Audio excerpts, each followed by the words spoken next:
stuff or the one that got away? When we left for dead, yeah, the one we gotta say. Framed by the pigs way back in Jersey. The only thing you really free to do is serve. So when you fight for your rights and you stand, watching for the man, pouring drugs to your land, guns in your hand. Yes, Mando, COINTELPRO. Don't need open any letters, hit this with the COINTELPRO. Whips and chains, whips and chains. You sit around waiting for the shit to change. You point fingers, not acting, just complain. Decided didn't fight, just to shift the blame. Kids getting off for murder, nobody pushing it further. Bunch of lost sheep out here looking for a herder. Killed off our leaders, what the fuck you expect? Violence see to be the only thing you respect. I watch news clips today. America always got some shit to say. See terror breeds terror. They just drop bombs. Some others and their kids, yeah, just today. But shit, I don't wanna talk right now.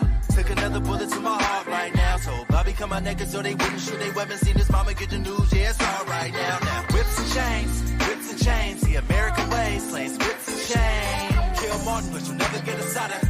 Kill Malcolm, but you'll never get a side of. Whips and chains, the American way, slaves, whips and chains. Kill Bobby, but you'll never get a side of. Kill Fred, but you'll never get a side of. Crips and Bloods, Pimps and thugs. Nobody kill their brother, nigga, just because you created these conditions. Racism, segregation in LA. Fed kids on a spoonfuls of hate. Chasing Panthers out of states. Whoa, run, go inside a run. Tortured that woman in a cell. Broke her out of jail. Now you wanna spread propaganda, but we woke up. No more for you to sell. Devils go to hell. Fred Hampton, the inner city. Building unity with gangs. They working with it. CIA did everything they could to flood the hoods with heroin. At the same time, snatch away our heroines, but I don't wanna talk right now.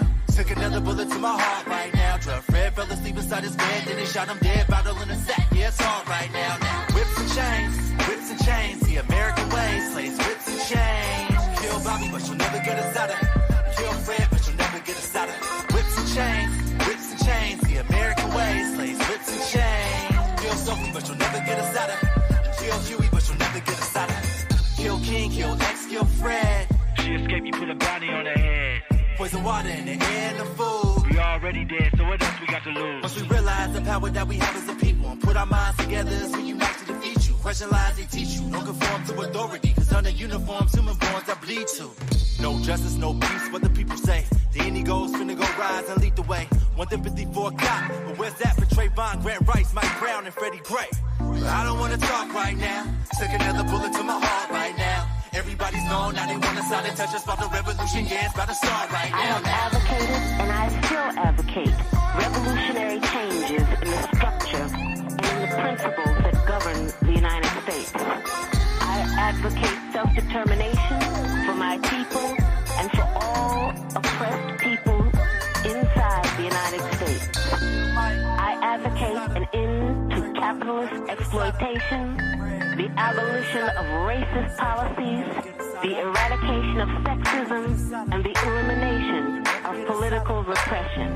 If that is a crime, then I am totally guilty. Whips and chains, the American way, slaves, whips and chains. Kill Martin, but you'll never get a side of. Kill Malcolm, but you'll never get a side of. Whips and chains, the American way, slaves, whips and chains. Kill Fred, but you'll never get a side of. Kill Huey, but you'll never get a side of. Yeah. And I thought that was a very appropriate song right there. Yeah. That's actually the little homie Glenn Waco from Portland, Oregon. Actually, the son of a sister who I'm pretty close with. We've done a lot of community work in the Northwest together. And I just thought that song's just perfect. It ain't just perfect for like what we about to get into.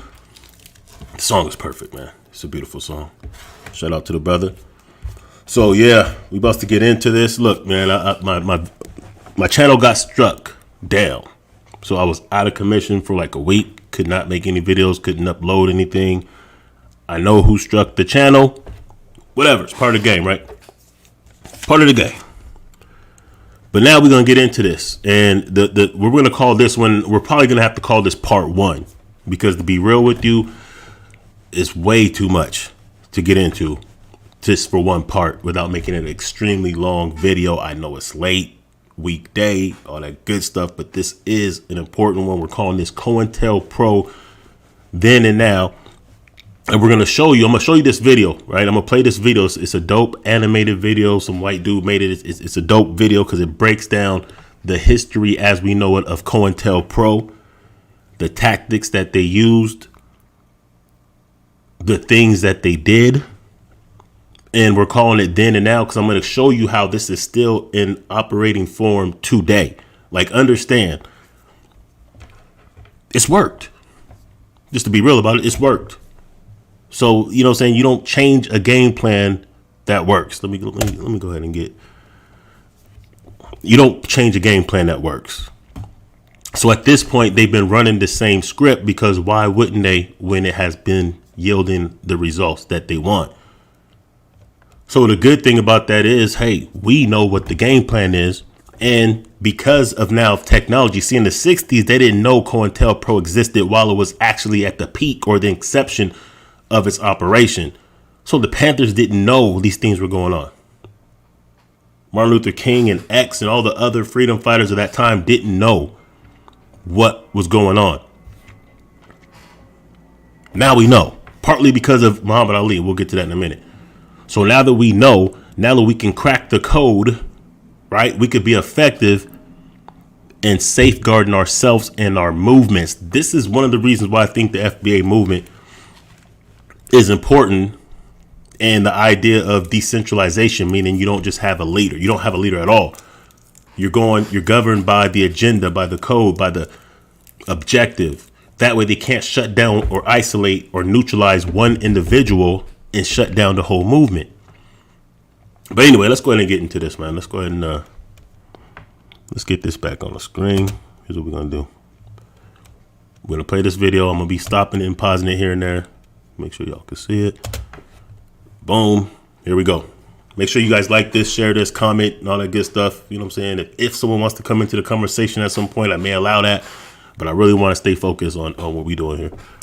The FBI is a government agency supposedly intended to protect American civilians from the worst criminals imaginable, from domestic terrorists to serial killers. But who do you run to when the FBI wants you dead? It may seem like the high-concept premise of the latest Jason Bourne movie, but this was actually the terrifying reality faced by a number of political leaders and public figures as a result of COINTELPRO, the FBI's clandestine series of projects intended to bring American activism to its knees. I mean, let's go ahead and stop right there. COINTELPRO. First of all, what COINTELPRO stands for is Counterintelligence Program. Counterintelligence means misinformation, lies, false narratives, delegitimizing individuals and organizations, defaming them, running interference, infiltration, etc., etc. And their goal is basically to neutralize activists, particularly activists coming from our community that are trying to enhance the future generations of our people. And even though the activities aren't even illegal, you have to understand it's a conflict of interest to whiteism or white supremacy. It's a conflict of interest. And this is why one of the main things that J. Edgar Hoover said that he was against when it came to the Panthers was the free breakfast program. And that sounds like that's crazy. Seeing that they implemented the free breakfast program in schools. SNAP is a result. You know what I'm saying? All the food stamps, that's a result. But the reason why J. Edgar Hoover did not like the free breakfast program from the Panthers is because, look, remember at this time, this is the time where they're breaking up the family at its peak. This is when they first started that, okay, we're going to give welfare. You got to keep the man out the house. We're going to bombard you with different narratives to make sure that you're relying upon us. And he understood if we could feed ourselves, and this is what he said, then we're not going to be listening to them. We're going to be listening to those in our community who have the best interest for us. And that's going to be a conflict of interest for the status quo. So breaking up activism, as he just said, we're going to continue. But what was COINTELPRO really? When did it happen? Who were its targets? And what terrifying illegal methods were employed under its purview? There's only one way to find out. But be warned, by the time this video is over, the FBI won't seem like the brave crime stoppers the movies often paint them as. Under COINTELPRO, which stands for Counterintelligence Program, they were responsible for everything from psychological warfare to cold-blooded murder, all committed against mostly non-violent individuals whose greatest crime was questioning the system. Look, we could see this happening right now. So listen, the reason that we have to go over this as a case study, and I know that I'm going to make Taharka Bey and a couple of his cronies the main point, but it's not really just about them, right? This is a case study that's going to be able to be used. And by the way, I give full permission for people to use this broadcast in its entirety or in sections, however you want to do it. If it will help edify your points or bring light to the situation, do the thing. Give me credit if you can. If you don't, it's all good. Do your thing. I don't care. But it's important though, because this thing still goes on right now. And it's the same tactics. See, if you're exposing the status quo is coming against you. And that's exactly what this counterintelligence is about. So if we're pushing for certain things, justice, reparations, and we know that this thing didn't stop, it just evolved, then start to think to yourself, who would be targets of such a counterintelligence program 2023? It would be the same ones, the same type of people that were targets before. You know, I had a conversation with a brother the other day, or last week, or a couple of days ago. And, saying one of the things that he put on my comment section that, initiated the conversation was, he was like, I hope you're not comparing Tariq Nasheed to our sheroes and heroes of yesteryear. Look, I'm not a person who follows anyone because of their personality or their character. I follow by the moral principles that I resonate with in the common goals and interests. And no matter what you think, see, it's not about if you like the person because they're an asshole or they're arrogant or whatever. It's what is the works.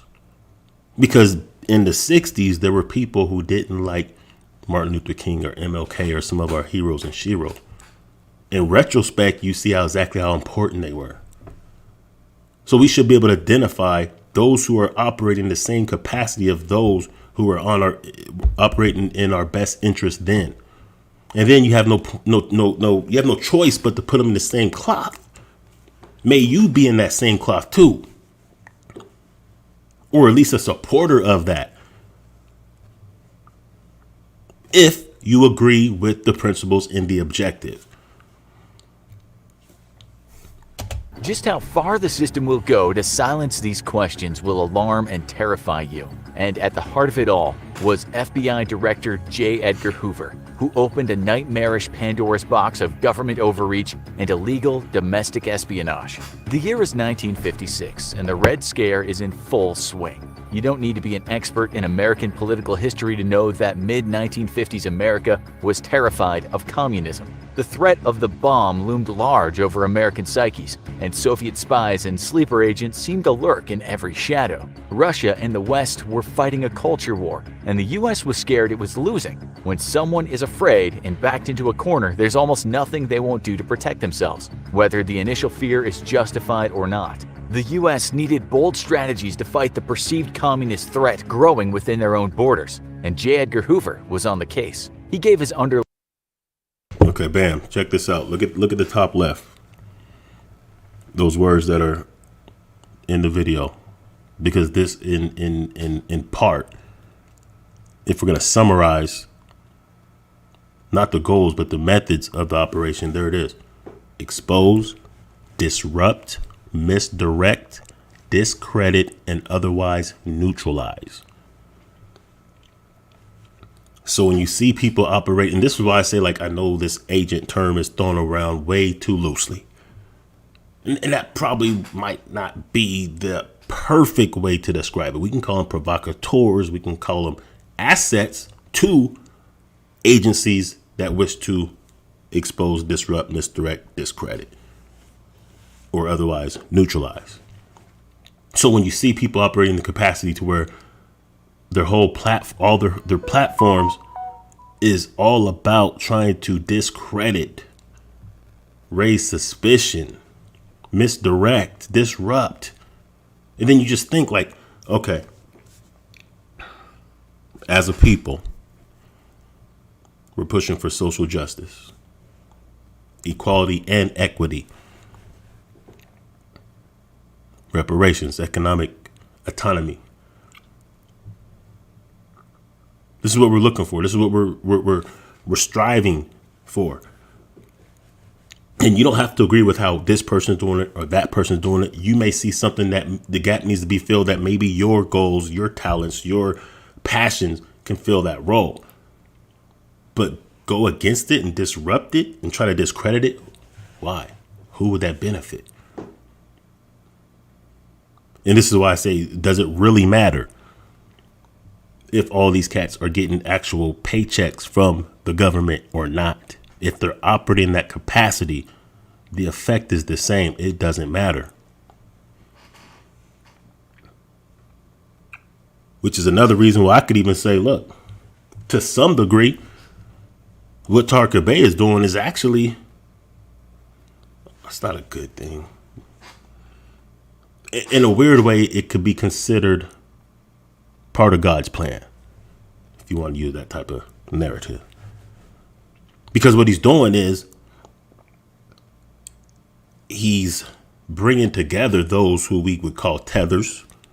And a tether isn't just simply an immigrant. A tether is a specific breed of these immigrants who may look like us, but operate against us constantly. That's what a tether is. It's not just someone because you're from Jamaica or Ghana or Haiti. That doesn't make you a tether.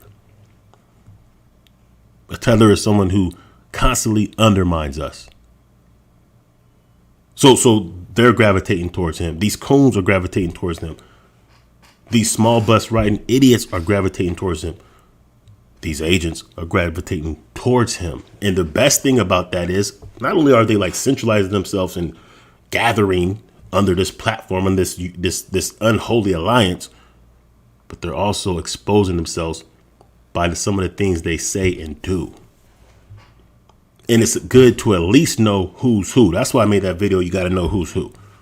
But let me continue before I get to A sweeping directive to expose, disrupt, misdirect, discredit, or otherwise neutralize any political groups deemed too submersive for the FBI's liking. Hoover had the tacit permission of President Eisenhower and soon after President Kennedy, and Attorney General Robert F. Kennedy personally signed off on a number of covert projects under the COINTELPRO banner. Of course, while every sinister government project requires some enabling bureaucrats to sign all the permission slips, there always needs to be some triggermen willing to get their hands dirty and get the dastardly job done. In this case, we have William C. Sullivan, director of the FBI's domestic intelligence operations. Sullivan's first target was the Communist Party of America, who, on name alone, were obviously no friends of the Cold War FBI. Some of the techniques used by the FBI to destroy the Communist Party from the inside, including having agents sending threatening anonymous phone calls, having the IRS constantly audit them, and sending in forged documents to sow dissent among the party's ranks.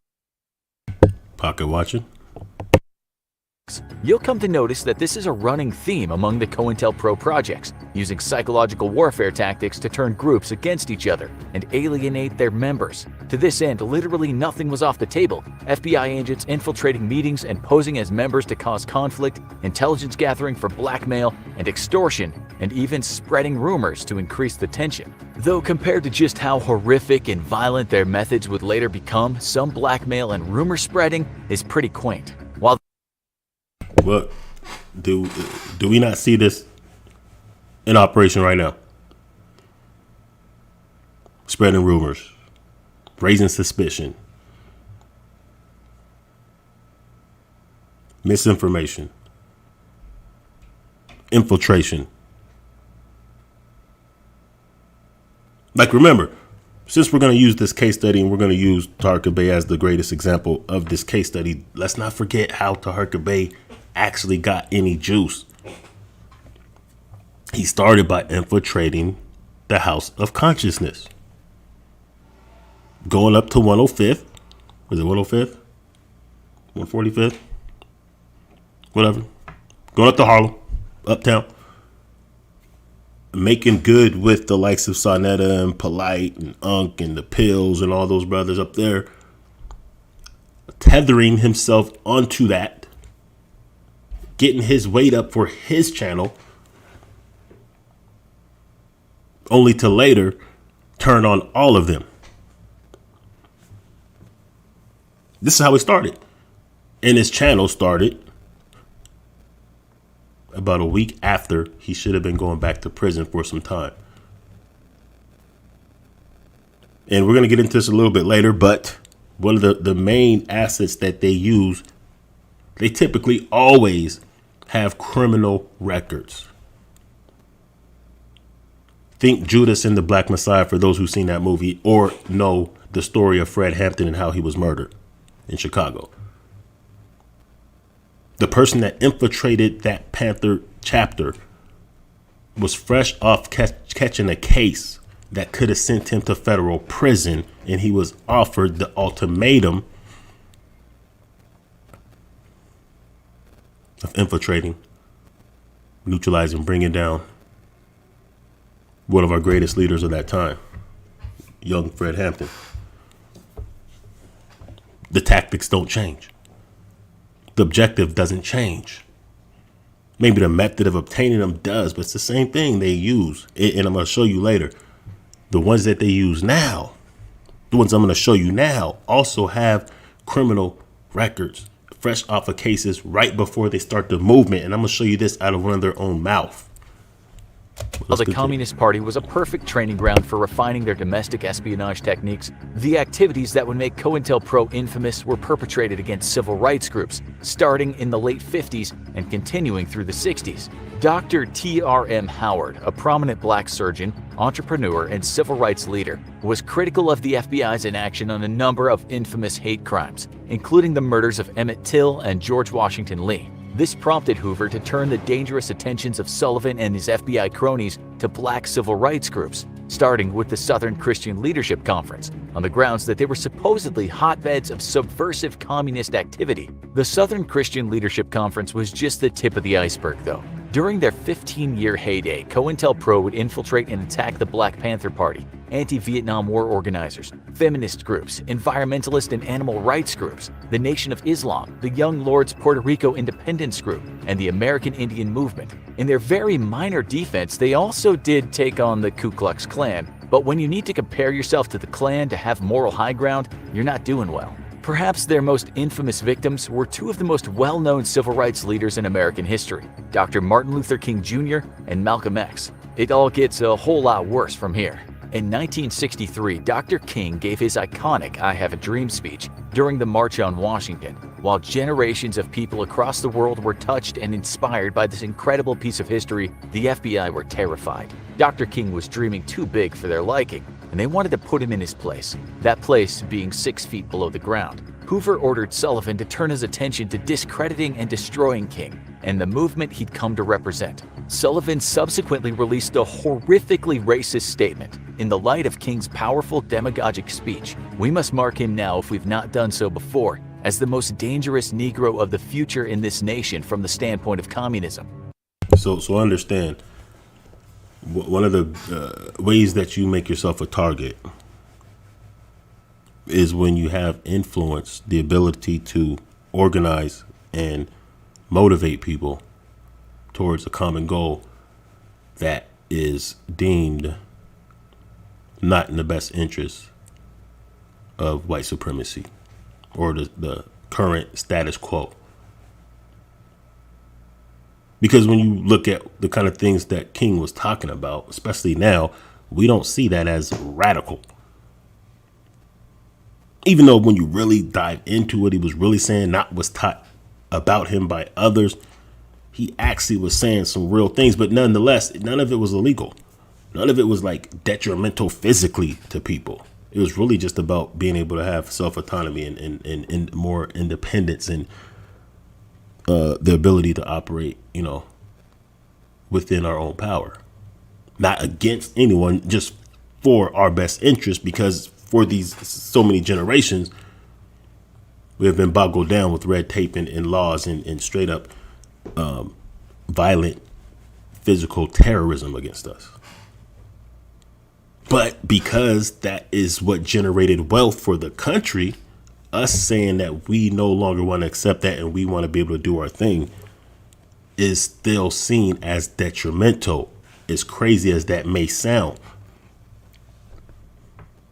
So now let's take this to now. What type of movements now would represent those movements of the past or be an extension of those movements of the past, which may be seen as a threat?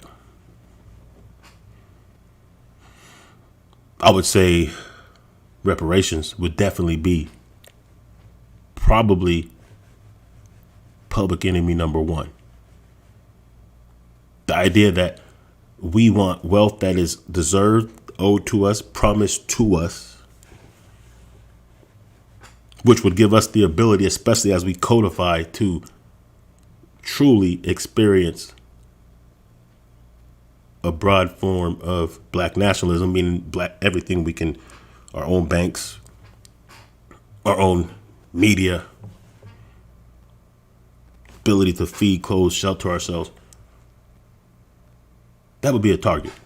And we've already seen in so many ways that they have been attacking this on the political level,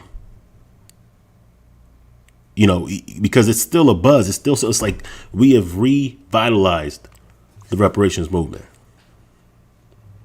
And as a result, we have been targeted by the new COINTELPRO.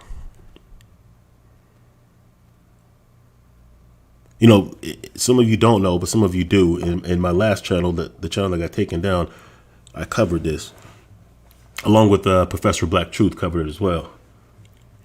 So because what we're saying is resonating and it's not going away, they have to address it now in political discussions. This is why, was it the last presidential run?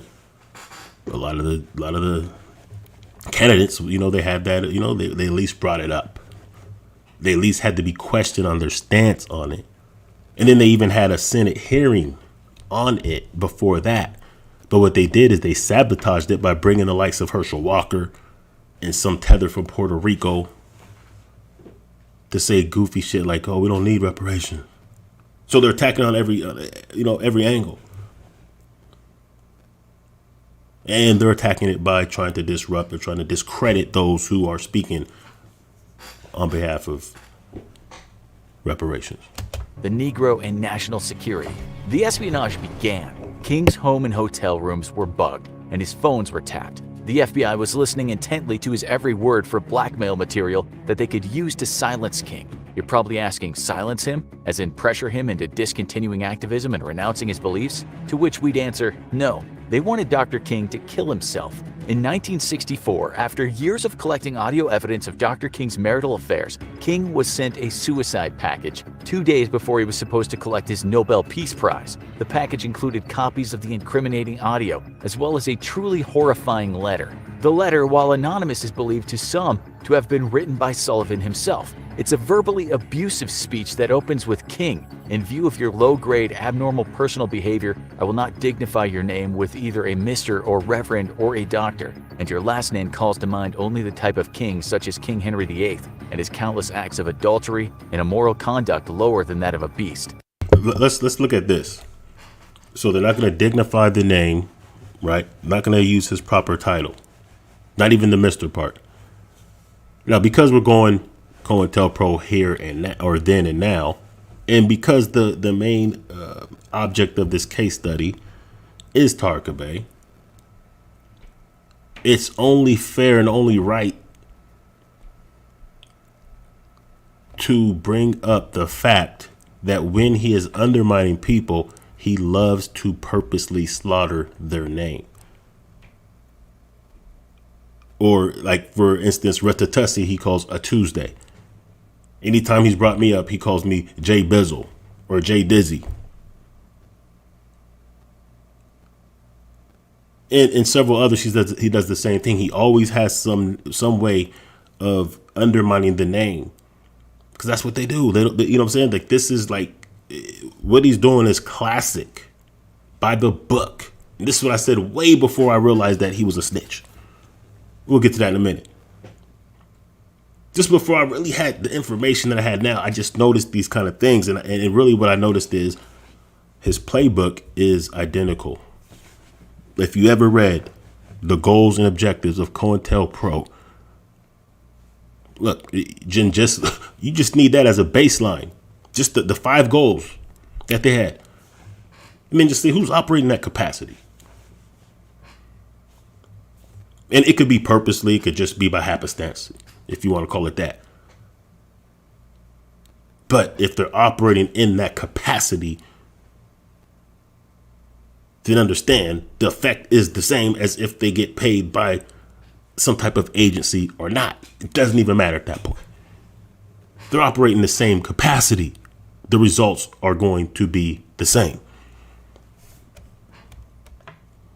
The letter almost reads like the cruelest internet comment you've ever seen, complete with a plethora of personal insults and spelling errors. And much like an internet troll with Make sure you guys like this, y'all. The letter ends by attempting to pressure Dr. King into committing suicide. It reads, "King, there is only one thing left for you to do. You know what it is. You have just 34 days in which to do. This exact number has been selected for a specific reason, and it has a definite practical significance. You are done. There is but one way out for you. You better take it before your filthy, abnormal, fraudulent self is bared to the nation." While for legal reasons they stop just short of saying straight up, "Kill yourself or we'll humiliate you," the implications are crystal clear. When King didn't give in and take his own life, Cartha Deloach, the FBI assistant director at the time, began leaking the incriminating evidence to every news outlet imaginable. They were ruthless in their willingness to do.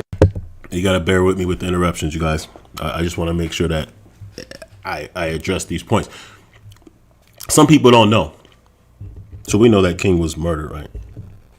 A lot of people don't know that the first attempt on his life was from one of our own. It was from one of our own who was afraid that he was stirring up trouble for the good niggers. That's right. It was actually a elderly black woman who stabbed him with a letter opener in the heart.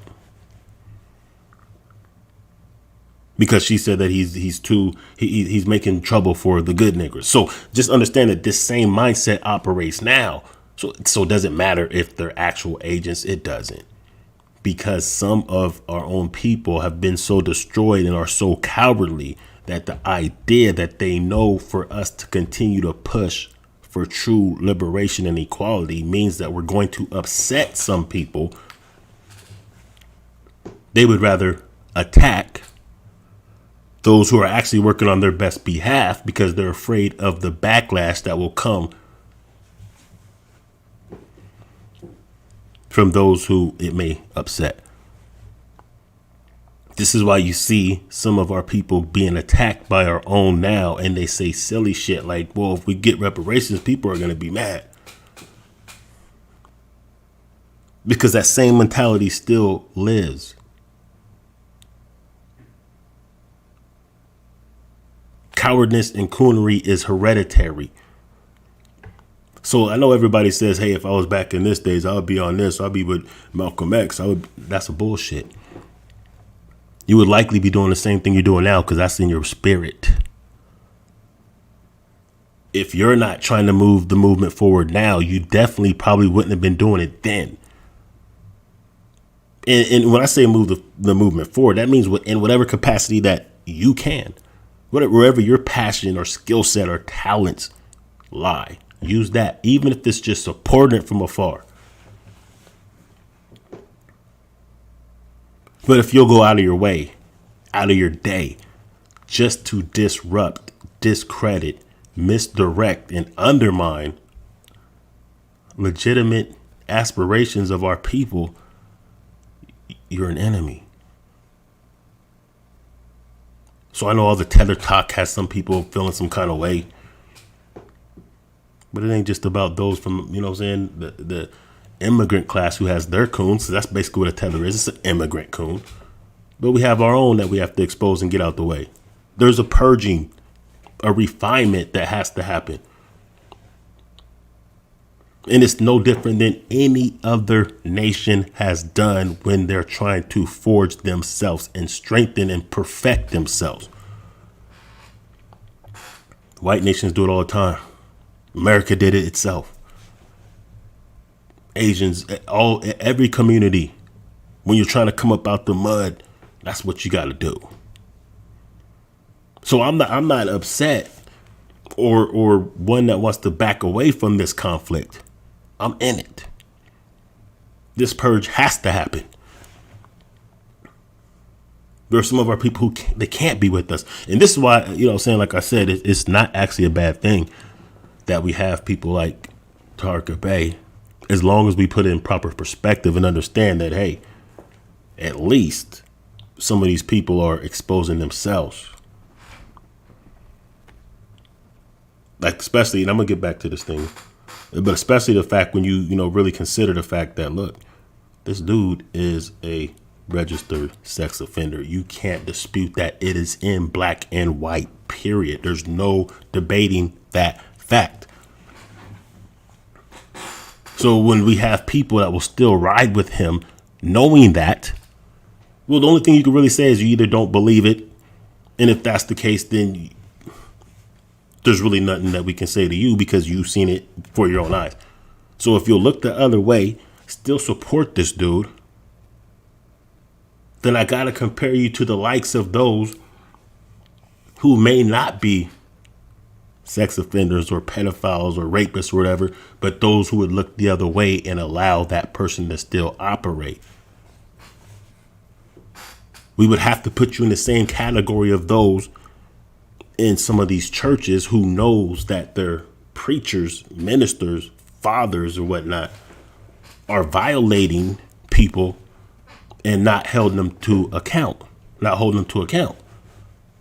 You would have to be in the same cloth as the parent or elder of a child or a victim, period, that tells someone and you don't believe them or won't do anything to stop it. You're still aiding and abetting. You're still giving that offender room to operate. So you don't have to be the actual direct villain. You're still putting yourself in position to allow them to operate.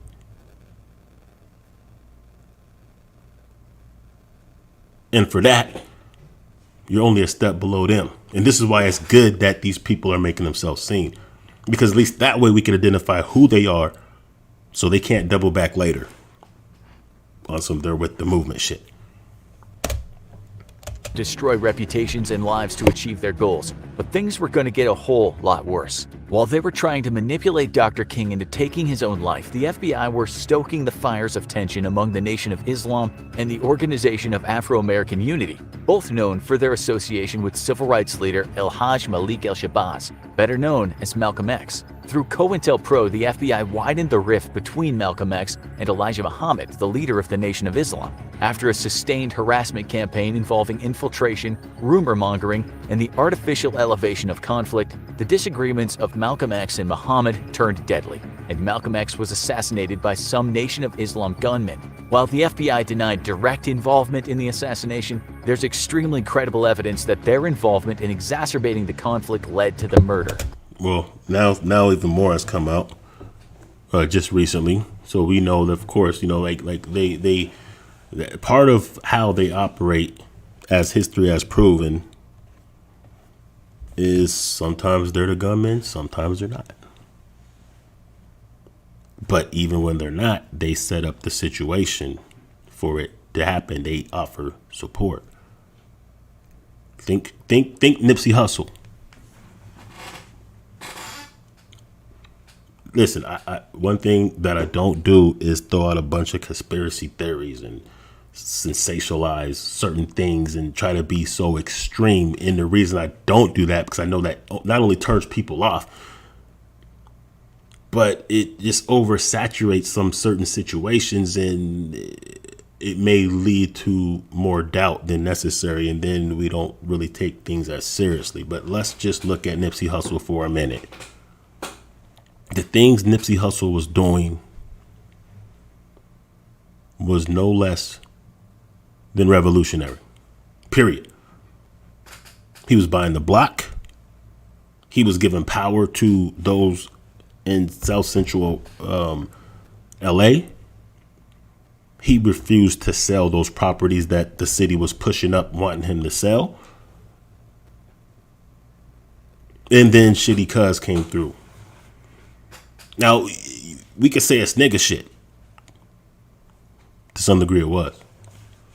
But it's fair to at least consider the fact that Shitty Cuz being a snitch, meaning by default that he's literally an operative, right? You're a snitch. You're working with the government on a local level at least. And that's what they do. Like, yo, we do this thing and we'll do this thing. And then it looks like, it was just some ghetto black on black shit. When really there was people behind it. That's how they tried to frame Malcolm X's assassination, as if it was just a rift with the Nation of Islam. And we know that there were people in the Nation of Islam that had a problem with them, but we know that they didn't pull off all that on their own. And it's proven now. Then it probably wasn't. It's been proven now. So adding discontent amongst the ranks of certain organizations that they wish to neutralize is not a new concept. So when you see people like Tariq Bey, who's trying to use the elders, trying to use other respectable people to pit them against each other, to have them fighting each other, to cause disruption in any type of unity. COINTELPRO then, COINTELPRO now. As the 1960s drew on, the FBI intensified its COINTELPRO operations against prominent civil rights groups, Dr. King and his associates in particular. This project was known as COINTELPRO Black Hate. According to a 1968 FBI memo, they feared that Martin Luther King Jr. was becoming a kind of messiah figure and would unite the various disparate civil rights groups into a force that could truly be reckoned with. If Dr. King ever decided to reject nonviolence and lead to an armed revolt, they would be in serious trouble. King was public enemy. So understand this too when it comes to how governments assess threats. They don't assess it by intentions. They assess it by capabilities or potential. So even though they knew King wasn't about the violence, they understood his potential could be to move closer to or further away from the nonviolence aspect, which he actually was doing. I'm not saying that he was going to be on some violent. I don't believe he would have. There was practical reasons why he was against a violent type of revolution, if you will. And he stated it. And it made sense if you think about it, even though some people don't agree with it. I understand hearing it from his own mouth why he said, nah, that's not the way we could do this. It wouldn't work like that. We're outgunned. We're this and that. We don't have the ability to feed, clothe, shelter ourselves, blah, blah, blah. But they knew that if his message started to pivot a little bit, it would still be a problem. He was a problem. So, of course, when he starts, because remember, one of the goals is to neutralize or stop the rise of a black messiah. That was the second goal. Someone who can electrify, aspire, motivate people in a direction of black nationalism. Another one of the goals was to stop the unification of different organizations and different groups. They didn't want there to be a united front of different organizations working cohesively together with a common objective. Do you not see the same objective or the same goals being striven for now? Of course you do. Number one. But prominent members of groups like the Black Panthers weren't far behind. All of them had to go. The FBI concluded with numerous police departments in cities with considerable Black Panther presences, including San Diego, Los Angeles, San Francisco, Oakland, Philadelphia, Seattle, and Chicago. They would coordinate raids into the homes of Black Panther members without warrants, during which many of said members were shot dead by police. One particularly infamous example is the assassination of Chicago Black Panther Party chairman Fred Hampton. Hold up, before we get to that, because I know some people just don't know this, because, like one of the reasons why on my Facebook page, especially like years ago, and my my other YouTube channel, and on Black Guy Stand Radio on Blog Talk, I would focus a lot of the energy in showing some of the things that are going on in our communities, to highlight the victories and the good things going on, because I know a lot of people just don't know. Like in your city, I can promise you, in your city right now, there are dozens of grassroots organizations you don't even know about that may not have the budget to be as effective as they could be, but are working on behalf of almost every thing that you could think of that needs to be worked on. I promise you, there are people in your community doing this right now, and you probably don't know about them because, of course, they're not going to be on the TV. They're not going to make the news. And the reason I say that is because, he's talking about how they murdered a lot of our activists then. It hasn't stopped. Unfortunately, I can name several activists who I've known or was affiliated with who met their untimely demise. So this is happening. It's just we don't see it. The revolution ain't televised. It's digitized, but it ain't televised. And this is why it's important to understand these things are going on, because the results of how these things happen is because of people who undermine, give information to, and work on the behalf of the likes of counterintelligence.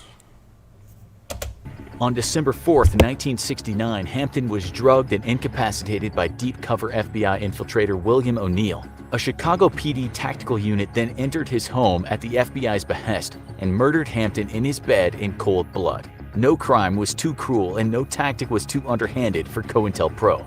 With the help of colluding police departments, the FBI was able to launch a brutal harassment campaign against figures in the world of leftist politics and civil rights. Specific individuals like Elmer Geronimo Pratt, a Black Panther Party leader, were accused of crimes they didn't commit and arrested on false pretenses. Evidence was falsified, witnesses were intimidated, and legality was twisted to serve whatever purpose the FBI wanted it to. Pratt spent 27 years in jail for a fallacious murder charge just because he was a member of the Panthers. Members of the KKK, like Gary Thomas Rowe, were kept on the FBI payroll as informants, while still committing atrocities like the 16th Street Baptist Church bombing. And this wasn't it. Think about that.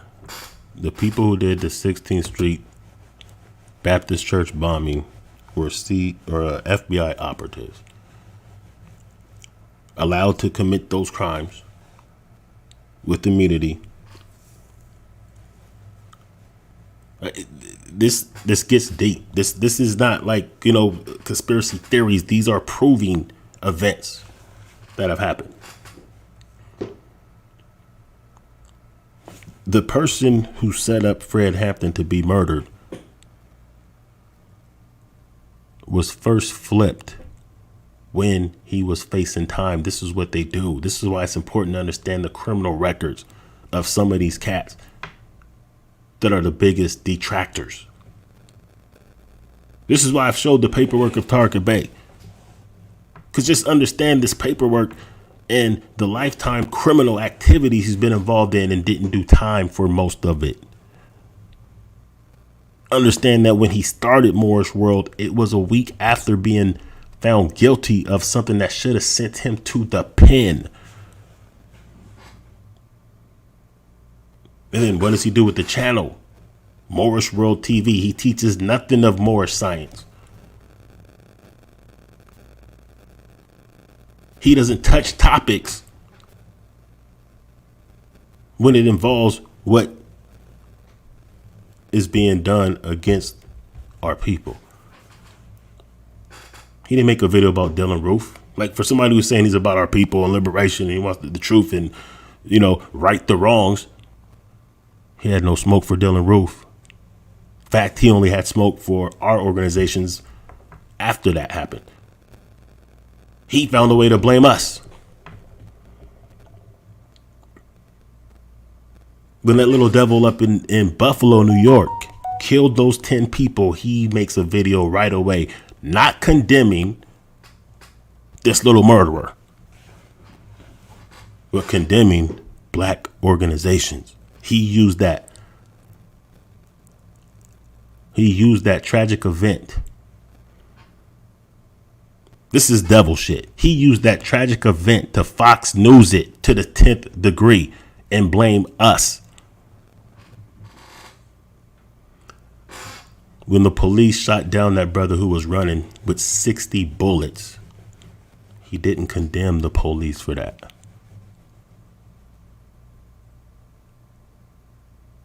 What kind of self-hating, treacherous monster does that?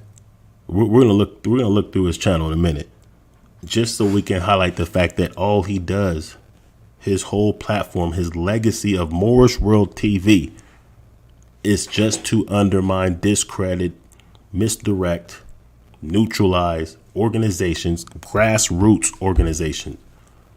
They're actually doing positive things in their community and in the communities they operate in. They're not hollering out that these organizations are a detriment or unfair or ripping them off or hurting the community. He is. Even look at the museum situation. As he continues with this new campaign against Tariq Nasheed and the FBA movement, it's him and his class of coons. They're trying to raise suspicion about the museum. They didn't even support the museum financially or any other kind of way. But he keeps saying how they're getting ripped off. They're being robbed. This is coming from somebody who has several robberies under his belt, telling you that somebody's robbing him for doing good business, for doing what they said they're going to do. And the people who supported it are still supporting it. It would be different if you seen people coming out saying, hey, I've donated to this. That's not what it was supposed to be. It would be different if the money was raised and then there was never any building acquired for the purpose of a museum or what would otherwise preserve our history with our own narrative. This is a grassroots. So it don't matter if it's not big enough. Listen, this is grassroots. This is what you seen happen with that museum, no matter how you feel about it, was the manifestation of our people working together. That should be a momentum builder to let us know that on a grassroots level, when we work together, we can make things happen.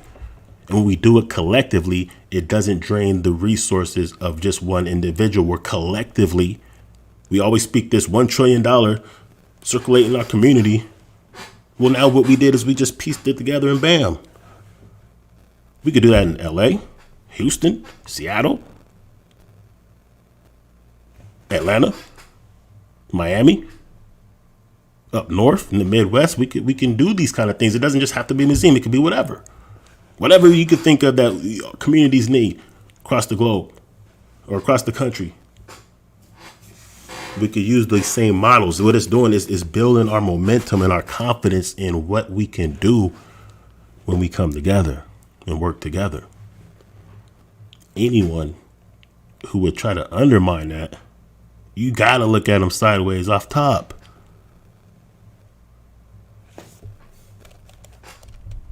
An isolated incident. Under COINTELPRO, it was clear that the FBI preferred hardline white supremacist groups to black liberation movements. They funded and supported former members of the 1960s far-right group the Minutemen in their goal to create this secret army organization, essentially a militant terrorist cell that fought against civil rights groups with tactics of intimidation and outright violence. Hundreds, if not thousands, of potential enemies of the FBI were spied on with everything from wiretaps to direct stalking techniques. They even teamed up with the CIA in 1967 as part of their own domestic spying project, Operation Chaos. The COINTELPRO reign of terror would consume the whole decade, a decade mostly known for flower power, free love, and imported British rock. The whole program was so sprawling that even figures like James Baldwin, Ernest Hemingway, and Muhammad Ali were on their list of enemies. Incidentally, Muhammad Ali ended up being a major force in the end of the... So look at that. And shout out to Axmem Enter LLC. What's up, man? Peace. So just understand, because I want you to really get a comprehensive, holistic understanding, at least a baseline understanding of the potential targets of these COINTELPRO operators. It could be an athlete. Like, this is, and we're seeing this, right? You could be a celebrity. This is why celebrities, like, they come under fire when they say the wrong things that's on behalf of us, if they don't do it the way that they want it done. So Muhammad Ali, he was a very outspoken, charismatic brother, and they knew that he had a lot of influence. Being the world heavyweight champion, everyone's looking at him. Not even just our people, everyone could be influenced by him. So they made him a target. That's why they wanted to send him to war, because they wanted to use his influence, right, in order to support the war.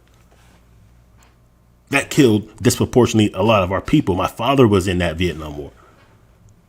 If he didn't make it back, I wouldn't be here. So they want to use, and this is why they coon up a lot of our celebrities, and they'll make sure that they signal boost our coonest celebrities and put them in our face, because they want to use their influence for their objective, rather than letting them operate in a capacity that could inspire us. So they become targets. So what I'm saying is, these things still happen today. This is COINTELPRO then, and there's COINTELPRO now. Same tactics, same objectives. The COINTELPRO operations, as his 1971 fight with Joe Frazier acted as a form of cover while activist group Citizens Commission to investigate the FBI broke into an FBI field office in Pennsylvania. The group stole critical files on the COINTELPRO operations and blew the lid on the whole sordid affair, leading to considerable scandals and shame for the FBI and the public eye. So look, I want to make sure we highlight that, because listen, I'm all about showing us our victories. I never have been a platform, no matter my last YouTube channel, my Block Talk radio show, Facebook. I do not try to saturate ourselves with woe is us, we can't do it because of all these obstacles. No. We have power that we have yet to even assert. And even then, as you can see, brothers was getting, and sisters was getting down for the crown. So the reason why we know about these COINTELPRO files is because some cats got busy during the Muhammad Ali fight that was used as cover, and they blew the lid off of this operation. If that didn't happen, we wouldn't know that it exists. So salute. This is why we salute our ancestors. We salute those before us. We don't got to agree with everything. We ain't got to like their personality. We ain't got to support everything about them. We take what we can use. We recognize what they did. We recognize the progress, and we also, most importantly, recognize our potential to move it forward and our obligation to move it forward. Within a year, J. Edgar Hoover had announced that Let's do that again. centralized Let's do that COINTELPRO again. operation. Let's go The back. group stole critical files on the COINTELPRO operation, end of the COINTELPRO operations, as his 1971 fight with Joe Frazier acted as a form of cover while activist group Citizens Commission to investigate the FBI broke into an FBI field office in Pennsylvania. The group stole critical files on the COINTELPRO operations and blew the lid on the whole sordid affair, leading to considerable scandals and shame for the FBI and the public eye. Within a year, J. Edgar Hoover had announced that centralized COINTELPRO operations were officially over. And while the FBI has hardly been squeaky clean since, Don't you believe that for a minute, that they halted those operations? They absolutely did not. They're still in operation now. They evolved it. They may have changed certain tactics, but the objective is the same. And the meat of what they do is the same. The difference now in this digitized world is they have created bots to do it. So now some people are doing it because they're programmed, unknowingly going against us, not maybe even purposely working on behalf of FBI or different agencies. They may just be doing it because in their mind you know, they just so are filled with self-hate that they're operating like that. But some of them are actual operatives. And they're actually monetizing it, because a lot of these channels that go against the grain, they are doing it for views. So in other words, what they're doing is taking AdSense and revenues that they're creating on their YouTube channels that they're only getting because they're going against the grain. And they do get signal boost. They do get help to make their channels pop. That's just a fact. They do get algorithmic help. So this has never been shut down. They may have said that. They did not do that. And you know that. Solution of the centralized COINTELPRO operations was an undeniable win for anyone who likes the idea of living in a truly free country. Of course, only a fraction of the files were stolen, and many of the files subsequently released by the FBI have been heavily altered and redacted. The fact is, we will never know the full extent of the FBI's sinister activities between 1956 and 1971. But what we do know is that the FBI activities under the COINTELPRO umbrella were some of the most terrifying and illegal in American history. Groups who were simply exercising their quintessentially American First Amendment rights were attacked, defamed, arrested, and dissolved. And the people who formed these groups were at best threatened and manipulated, and at worst murdered and pressured towards suicide. We wish we could give you a more comforting ending, but instead, we'll leave you with two questions. What are the chances that COINTELPRO was an isolated incident? And what else have the FBI done that we don't even know about? Check out FBI's most violent, most wanted of all time, and FBI versus CIA, how do they compare, for more fascinating FBI facts.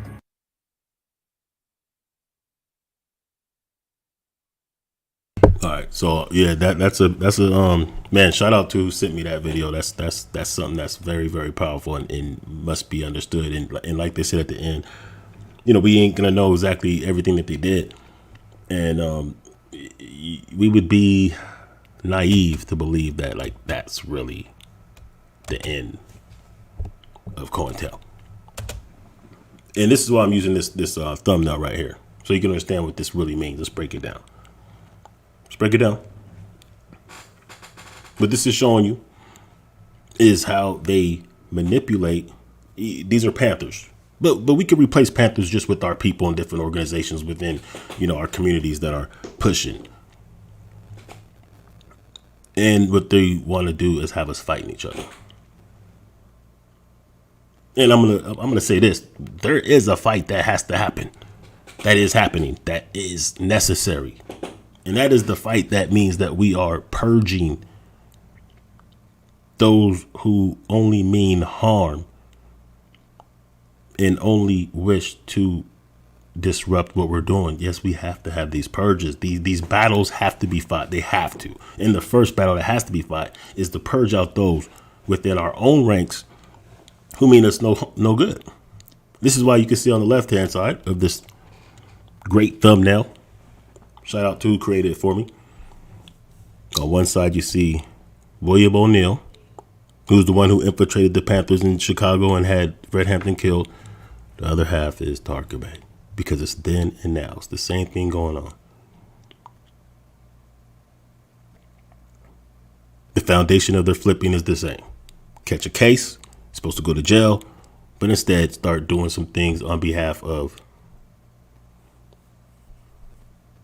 COINTEL against our best interests. Right? So let me get to this video real quick. Let me get to this. This is the video I made months ago. And because I want to continue with this theme, since we're talking about COINTELPRO, and we're talking about how they flip individuals, how individuals typically, when they start going against us, or the main ones or those who support this, they typically have criminal records. Right? They typically come as those who are Trojan horses, you could say. Supposed to be friendly, but really they're being, you know, subversive to disrupt or corrupt what we got going on. So this is a video I made back, like I said, months ago. This is a group that was on Tarkabay's channel called the Freedom Fighters. Now, it just so happens that that person on the bottom right, and he's going to tell you this himself in a minute, but I can give you some background about him because, you know, he was involved in several different organizations that I'm familiar with and that I know people in.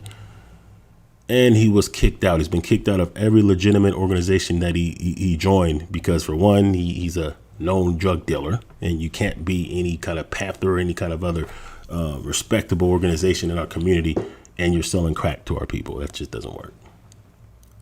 And for two, because he had a lot of sexual misconduct, including a rape on his record.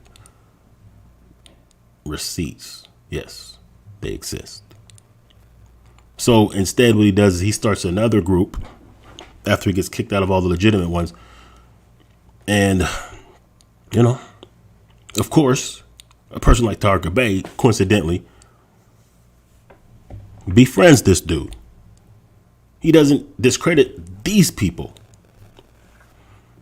And this is one of his biggest supporters, and he supports them even to this day. No coincidence, they both have criminal records. No coincidence, they both have sex offenses under their belt. But I'm gonna go ahead and play this for a minute. Let's go. Says, sis, let me swing on around to Bro Charles. Bro Charles, tell us a little bit about yourself, and let's get it started. Peace, Mo. Peace, family. Hey. I started being an activist in 2014. The pigs arrested me for walking on the highway. I'm a single dad, taking care of a little girl by myself. And they locked me up for walking on the highway and gave me child endangerment and soliciting to a minor service. So listen what he just said. He said he became an activist 2014 after the pigs jacked him up and gave him in child endangerment and soliciting to a minor. I cut it off after that, but that's what he said. So what he's going to say after that is, so ever since I've been in the movement, blah, blah, blah. The pattern, see? Get busted, do some egregious shit, have criminal record, sexual shit, in this case against a minor, and then he goes and starts joining organizations, gets kicked out, and starts his own. And out of all the organizations over the years that Tarka Bey has undermined, pointed fingers at, tried to raise suspicion on, this is not one of them. These two are cool. You can see this dude in this chat to this day. And when someone actually went on to Tarka Bey's channel to expose him as the rapist he is, he undermined them and cut him off the stream. This is what you're dealing with.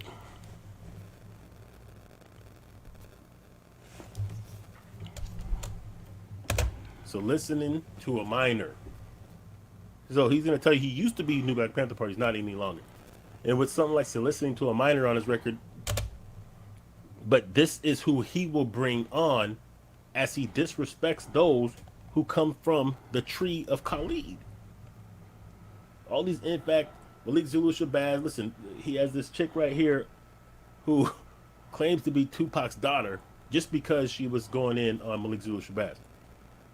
He made a thing out of disrespecting every, look at this, every Black Panther formation he disrespects. Then he brings these guys on who no one knows of.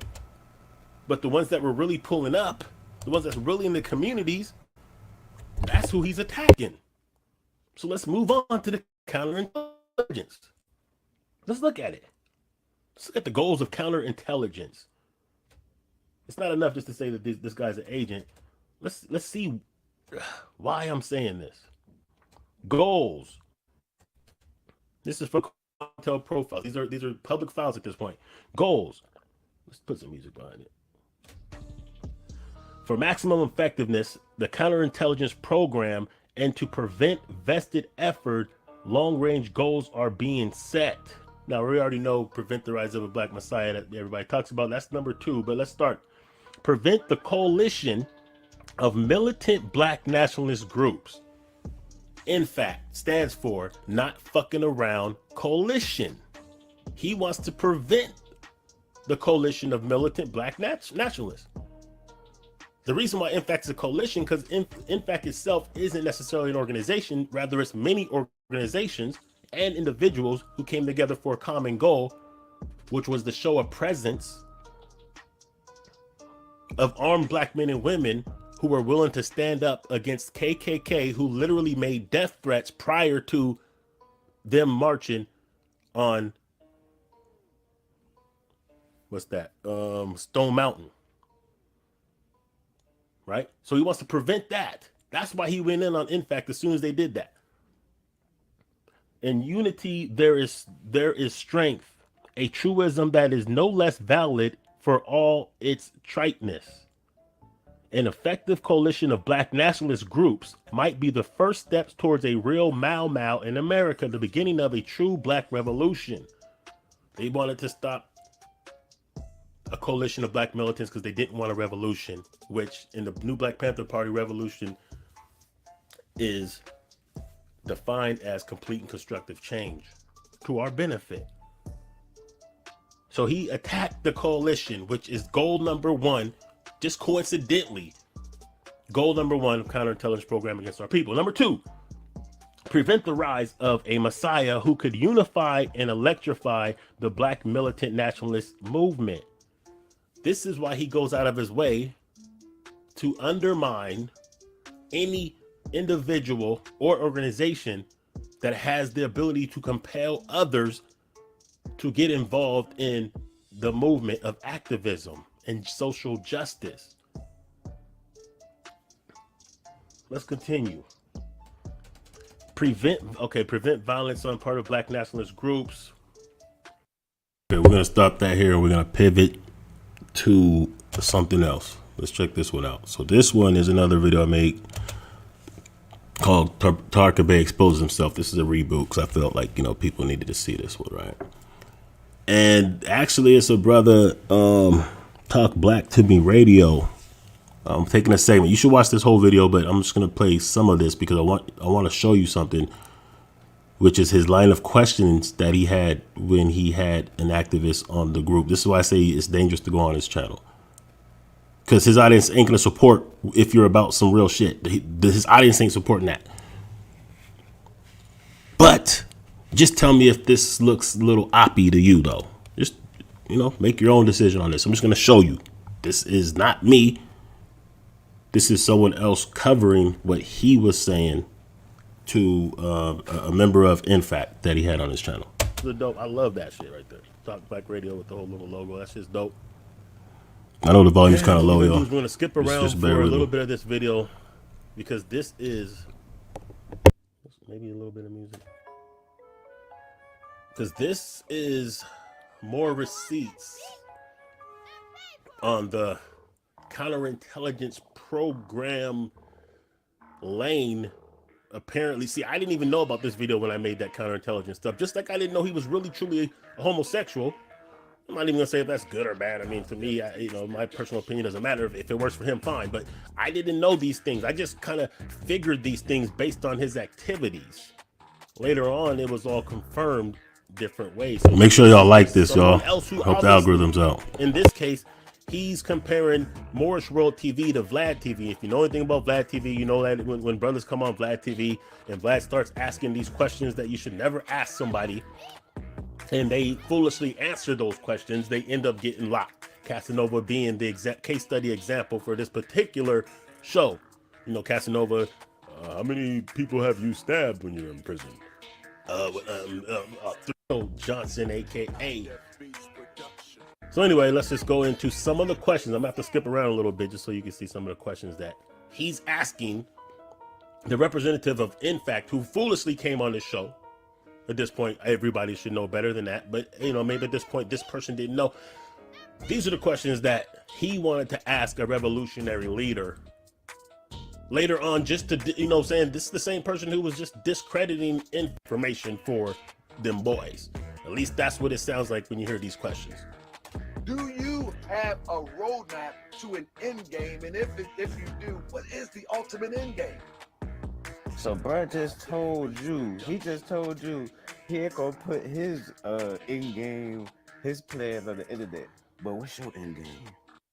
And that's a fact. So you can see the reading. You can read what the questions are if the volume's a little bit low. Yeah, this is Tarka Bay interviewing somebody from InFact, and he's asking them the roadmap or what's the end game. And one thing about Tarka Bay is anytime people ask him about things that, you know, saying that he says he's going to do, like, hey, I'm going to do this and that. Well, when are you going to do this? We haven't seen any results in this. I'm not putting it on the internet. I'm not telling people what I'm doing. There's people watching. Yet he wants other people to put their information on here. It's kind of oppy, but it gets worse. But I'm going to go ahead and play this. What is your roadmap? Asking, what is the end game? Do you have a roadmap to an end game? Basically, chart out. Chapters do y'all have around the country? Do y'all have chapters around the country? Another question that's suspect. Now, this is a question that, you know, a lot of people in these type of situations or groups, not that, in fact, there are other groups like it do illegal activities, no more than the Black Panthers, because they didn't either. They were set up by agents. But some of this information is just sensitive because it gives people who would not like to see them in existence. I'm gonna kind of rush through this, y'all, because I don't want to. You know, you can watch this video too. I'm just showing you like the line of questioning. Like if this seems a little weird to you, it's because it is. So these are just the like who would ask these questions? These are questions that an agent would want to know. You know, COINTELPRO would want to know. But of course, you know, who would talk to them? But someone who looks like us, who has a platform, who they think maybe they can use that platform to get more support. And then he's asking questions like this, but it even gets worse. Let's go. Darker Bay do fuck shit. And then, of course, the algorithm helps to support the fake shit that ain't really helping. That's why Black Lives Matter has been corporatized now and all this other garbage that I'm not even going to get into right now. But anyway, let's get back to, as Talk Black Community Radio would call, the evidence log. What? See, why the reason why this is important is because, like, understand now where we are with technology and now where we are. You know, we have the ability to, in real time, call these things out. And we also have the mechanism through New Black Media and social media to combat these things. See, now we can call out and expose those who are working against us. We couldn't do that before. Now we can organize in ways to, you know, defeat these challenges because we're aware of them, for one, and we have the capability and the mobility to do so, even if we don't know each other. But on that same note, it also gives those who want to work against us those same tools. So now these agents, they don't have to infiltrate movements like they did before. See, when William O'Neill infiltrated the Black Panther Party back in the day, he had to put himself in risk. Because if he was found out about, he could have been killed. And he almost was found out about. See, these days now, they could just clickety-clack from a computer, get a little audience, get some help from the algorithms, and try to solidify some type of movement or influence to neutralize the righteous deeds, the sincere deeds of our people. So, you know, it's a two-way street. So we have to utilize these tools and assert our power and influence and be able to call these kind of things out. It would be a waste if we didn't. Like think about some of the people back in the day that put in this work and they didn't have the tools that we have. They couldn't just like hold a Twitter space. They couldn't do a YouTube video and make it go viral. They had to do these things face to face, and we still have to do face to face out on the streets, grassroots, real organizing. But we can still disseminate information instantly in real time, globally. That's the power and the potential that we have that we cannot neglect. We can't take for granted. We can't use these tools just as a way to, you know, shake our ass and, you know, troll and, you know, do goofy shit. That's cool. Time and place for everything. But we could do actual powerful things. We could actually, you know, like for all the talk that I hear about, you know, MLK messed it up for us because it's integration and, you know, we had our own black businesses and this and that. Look, man, we can even more easily now. It's more easy now if you want to bank black because you could do it on your phone. It's easier now to spend black because you could have it delivered. We couldn't do that then. You had to actually be in that neighborhood. So what we can do now, as demonstrated by several things, including that Black History, the FBA Hidden History Museum, is we can collectively work together even without being in the same time and space. Understand that. So like this channel so we can get the algorithms, because you know the algorithms are working against channels like this. Like it. So, bro, you drawing the map for these people. Inadvertently, you drawing the map for these people. The stage for a nigga to hang himself. Now, are you? What? How many chapters have y'all had? How many chapters do y'all? Because I don't want to forget both of them. If you are a felon, can they join your ranks? Now he wants to know if felons can join the ranks. Now he's speaking to an organization leader of an organization that is known to carry firearms, asking if a felon can join their ranks, which of course in this case they cannot. No respectable formation allows felons to carry firearms because that would compromise the whole organization. But of course, Harker Bay is going to try to imply that that is the case by asking questions like this. Therefore, the authorities can basically get everybody in the whole organization shut down if there's felons that are carrying firearms illegally. So, I mean, like, these are trap questions. He's trapping.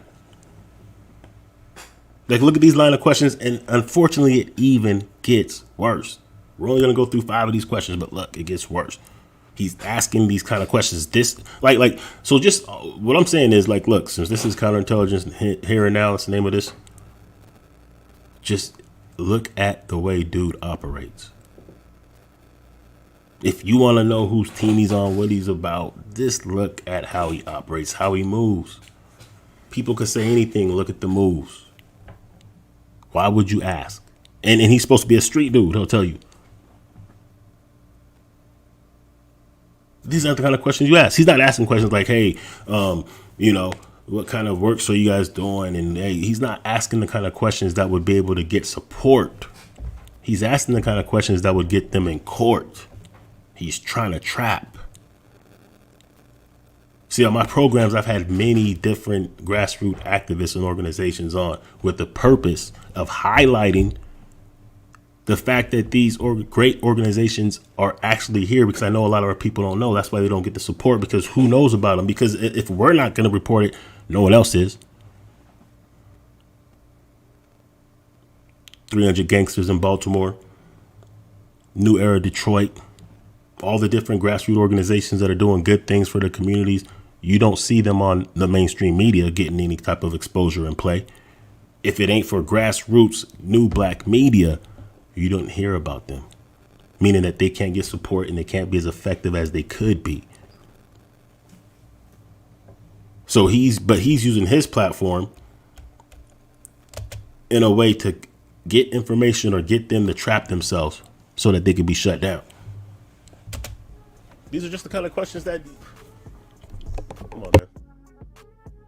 He said he's from around the way. This was his excuse for beating his woman. If you come from around the way, then sometimes blah, blah, blah. Well, if you come from around the way, you also know certain questions you just don't ask people. For real. Let's keep going. It gets worse, actually. Shout out to Dipset. What's up? You saying call up onto Harker Bay's joint and shut him down? Ironically, let me go over here real quick. That's a comment worth highlighting, right? Ironically, he actually has actually asked me to come on before, right? On Twitter. Actually, a few days ago, I could show you the tweet. And the only thing is, I don't know if he knows it's me or not, because he's blocked me. But he asked. He said, hey, you can come on. But here's what would happen. I'm going to tell you right now, if I decided to do that, and I'm not really sold on the idea, the only reason that I would really go on there is just to shut him down. But he would kick me out soon. And then maybe because some of his viewers may actually be sincere and just don't know better, then maybe that would get them over to me, and then they would see some things, right? And then, like, if you're going to be real when it comes to this, this YouTube, and yeah, we try to get our channels up, and, we get our channels up by, you know, different kind of things, different kind of strategies. And one of those would be getting exposure on bigger channels. The only thing is, I know for a fact he would shut me down very quickly, because what he would try to do is pigeonhole me on a bunch of minute points. But if I stuck to the script and anchored it on the things that I've been talking about, like his sex offense stuff, he's going to kick me out. You know what I'm saying? And I know that. Just like he's kicked others out. So, I mean, that's you know, you ain't the only person who's asked me that, to do that. I just don't know how effective that would really be, honestly. I know he would get me out there quick. He would definitely cut me off quick to do that. So, I mean, that's something that I've thought about. But, you know, I got to be honest, I don't really know how effective that would really be. So let me get on to this program, though. I appreciate you. Appreciate the comment, though. It gets worse than this. Yeah. Yeah. Right on stage, I got tripping. Let's see what else we got. Hold on. Now, you can watch the rest of this video on this channel here. I'm going to let you see it again. When the time Talk comes. Black to Me You're Radio. the one who always would be surprised and didn't know or didn't understand. I didn't understand. I'm just going to skip through a little bit. I want to get to Somebody else put it off of how I need to present this. And ask you this, bro. To the next one. You being the head of the commander. Do you have an assistant? Do you have a board? Do you have a team? How does that work? And you don't need to make sure you guys are liking this, y'all. Help me out and give me a like. Is there a structure there? Is there a structure there? What is it? Who's your assistant? They're like you know, like you watch those movies and like you see the police and they have like they'll have a big board with pictures drawn, outlining, framing, like this is the leader, this is the people under the capo, and this and that, and blah blah. Like this is what he's trying to draw up right now. Do you have an assistant? Do you have a board? Do you have a team? How does it work? Tell me the workings, the inner workings. Publicly, we're on a public YouTube channel. I want you to disclose the personal, intimate things that maybe even a Fortune 500 company wouldn't put out publicly. It would be reserved for those who are invested in the company. But he wants this information to be out there for an organization that the only thing people publicly knew is that they were willing to stand up against KKK that were threatening to kill our people. He wants to compromise an organization like that. He's never spoke out against the police brutality. He's never gathered his audience to do something productive for Baltimore, nor has he ever been in the streets of Baltimore doing productive things. The most productive thing he could do is form a YouTube channel, which he took money that he raised to create also a website just so he could expect it at the enemy. Oh, you know what? The next step in building and progressing. Oh, what? And I listen. Put it this way: I would respect it at the enemy. Oh, you know what? The next step in building and progressing. That's what I'm getting at, without trying to use wild metaphors and stuff like that. You know what I'm talking about? When the last time you bust your gun at the enemy? Oh my. Now, this is the kicker here. That you just heard him ask when the last time you shot at your enemy. He just asked a man, when's the last time you shot at the enemy? The enemy, I'm assuming he means, I don't know, white people, police, feds, other black people that they don't get along with, whatever. He's asking when's the last time they shot somebody. That's what he's asking. He wants someone in a militant organization, which is already confused with some type of terrorist activities or domestic terrorist or anti whatever activities, which isn't true, but that's the narrative that society has put on it.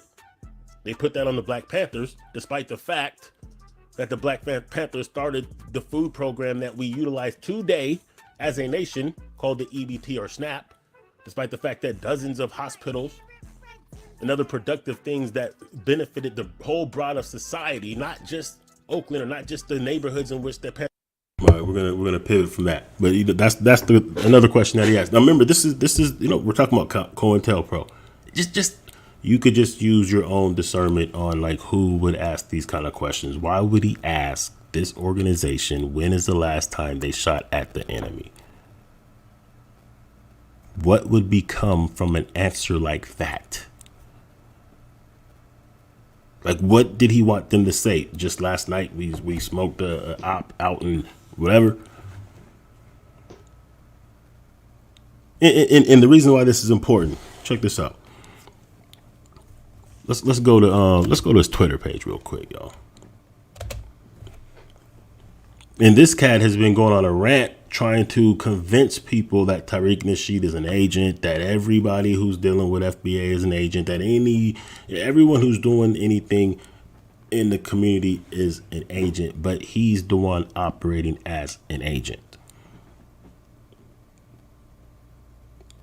He's the one who has a criminal record that he didn't do time for. Like, let's not forget. He's the one who has a platform dedicated to undermining our works. Now, you remember, we just seen the video at the beginning of this stream of them chronicling what the COINTELPRO is about, how they flip people. We were aware of what happened to Fred Hampton and how William O'Neill, if you watch the movie Judas and the Black Messiah, it starts out with this dude doing crimes, getting caught, and then getting flipped, and then he infiltrates. So his platform is dedicated. Let's go to that real quick. Let's look at his platform. Hold up. Uh-oh. Let's get that back over there. Damn it. Hold on real quick. There we go. Let's go. Let's look at this real quick, y'all. Okay. The only thing he does is undermine black organizations and individuals. You can go back years and years and years, and all you will see him doing is going against our organizations and movements. That's what he does. That's what he does.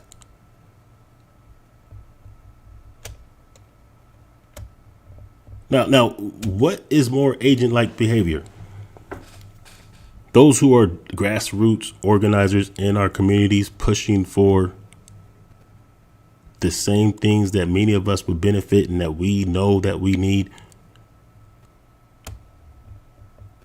And he wants to undermine these things. He wants to cause confusion amongst these ranks. He wants to discredit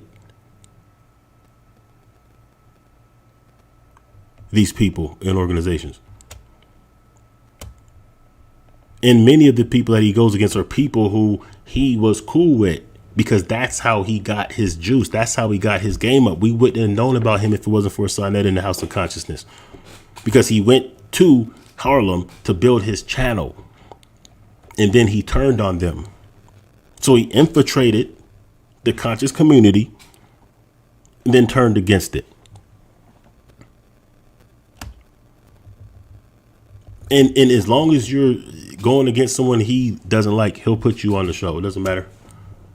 But then he'll attack you later. He's done this several times. This is what he does. He'll try to use people against, like he tried to use Professor James Smalls against Tariq Nasheed. That didn't work. It backfired.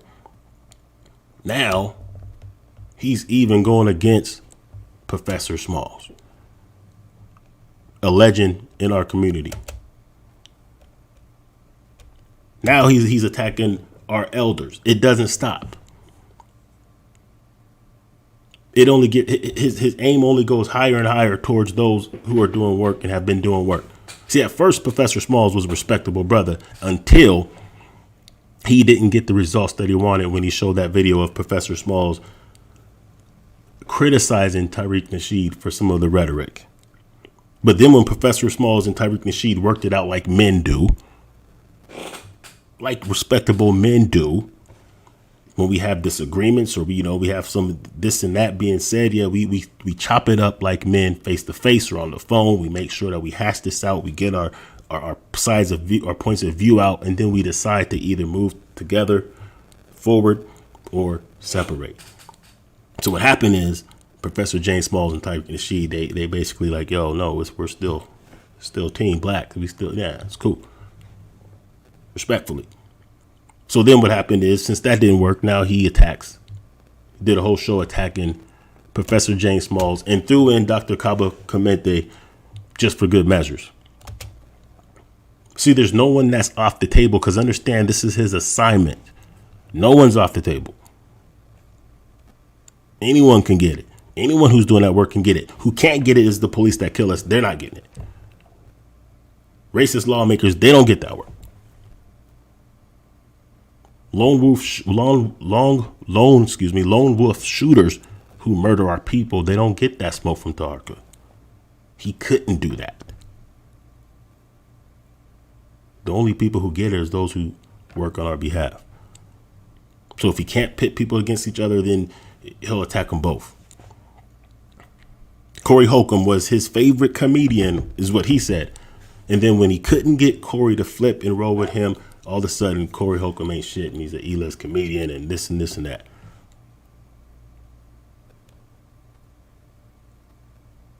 You need to understand this, because it's not just going to be him. He's not the only person working against our better. He ain't the only one. He won't be the last one. But at least if we could identify this and we could use, and I know I'm going long, I did not mean to be this long for real. But it is important. You know what I'm saying? It's important because, we have to be able to document and, have this understood so that future generations even can know what to look for and what kind of tactics, because it's not like this stuff is going to be taught in school. If we don't preserve this and make this understood, no one will.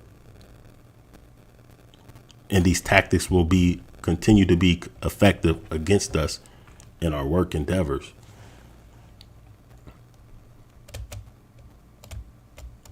So this is why it's important.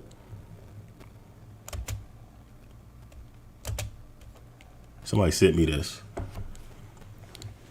Apparently he uses my pictures a lot, actually. Not a lot, but he does. So he blocks me from Twitter, but then he'll go on my Facebook, whatever, and he'll start using my pictures. And I guess that video I made about the short bus, what I call it, the shepherd of the short bus, kind of got to him. Because you can see what he did right here is he photoshopped me in this whatever and put it on Twitter. And it's not the first time he's done these kind of things, but he's not going to say my name. He's not going to give me any props that would help move his audience towards my channel, because he understands, because he does watch this channel. And he understands that if he gives me juice and people come here, like one of the biggest attacks he had on me from day one when he would speak on me would be that my channel was small, because I only had like 100 subscribers at the time. Right. So he systematically, just tries to undermine anyone. But if you really pay attention, 95% of the people who he attacks are people who are actually doing things in our community. He doesn't even attack those who are detriments in our community. Think about that. Like, there's real people out there that's doing some fuck shit that they need to be exposed, or that, that we should know about. He's not touching them. He's not going in on the ratchet culture that's misleading our children. He's going in on people who are actually in their communities. Look, he went in. Maybe I should do it like this for a minute, man. He went in on a group of sisters called Sisters of the Underground. And what they do is they have a group that they work with someone else I know who has an organization called PANSOC, which is a search and rescue. Like they do search and rescue. This is Brother AJ organization. They do search and rescue. They did like Hurricane Harvey. If you're familiar with Hurricane Harvey, they did search and rescue, which is not too far from here. That last hurricane in Miami, like they search and rescue people. And they teamed up with these sisters called Sisters of the Underground or something like that. Yeah, Sisters of the Underground. And Sisters of the Underground primarily work on rescuing sex trafficked women and domestic violence victims. They get them out of dangerous situations. He did a video undermining these sisters. They never attacked him. They never said nothing about him, but he went out of his way to go and undermine this organization that rescues women from being sex trafficked or DV victims. And you might think to yourself, like, why would someone do that? What's the point of that? Well, I'm going to show you the point. This right here is one of the reports of Darker Bay beating on women and children, and one of the women that put a restraining order, protection order against them, as you can see right here, for her and her children. And if we read this, what it says, let's go ahead and check it out. Oh, you can't see this. Hold up. Let's do it like this. Yeah, nah, let's do it bigger. Still like that.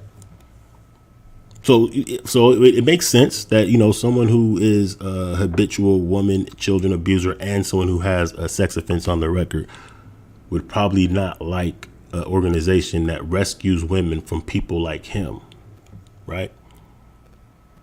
Now let's go ahead and see what it says. This particular one says on January 21st, Mr. Johnson, that's Darker Bay, had my children while I went away for the weekend. When I went to his apartment to pick my sons up, we began to argue regarding some videotapes that I had let him borrow. So in other words, she probably wanted her tapes back.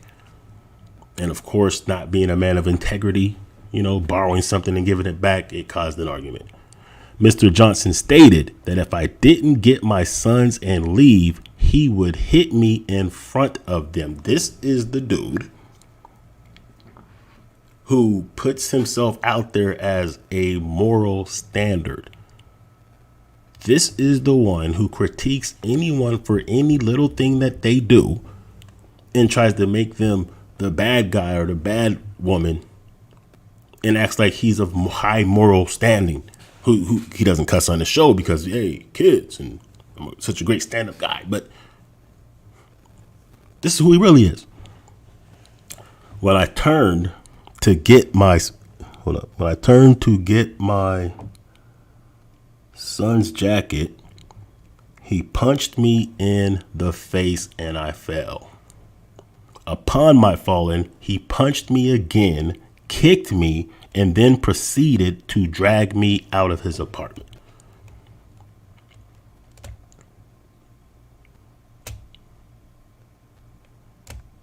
There's more. I'm not even gonna get into everything because if you've watched this channel enough, or if you want to see, you know, the playlist that I made, you're gonna see way more. But I'm just showing you, like, okay, so the same dude who made a video attacking these sisters who rescue DV victims and sex traffic victims is someone who himself, of course, like you know, it makes sense because at the end of the day, they're rescuing those women from people like him. Because let's not forget, sex offender. That's him. Registered sex offender. At least in 2016 he was. So this dude has an intensive criminal record. He has no resume of doing productive things in our community. He only has a record of doing destructive things, mostly towards women, but not only towards women. The robberies that he caught, they were against women.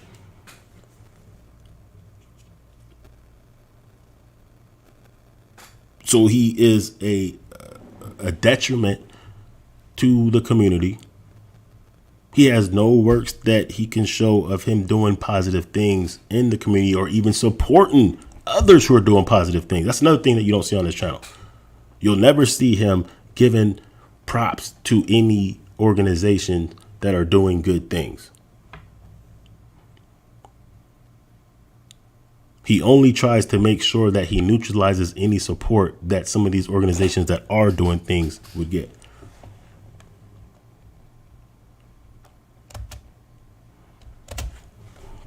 So of course he's going to go against the grain on a organization of sisters that are actually empowering themselves by, doing things like rescuing victims of sex trafficking or domestic violence, because you can see what's on his record. This is the pattern. Once he gets off this Tariq Nasheed, it'll be somebody else.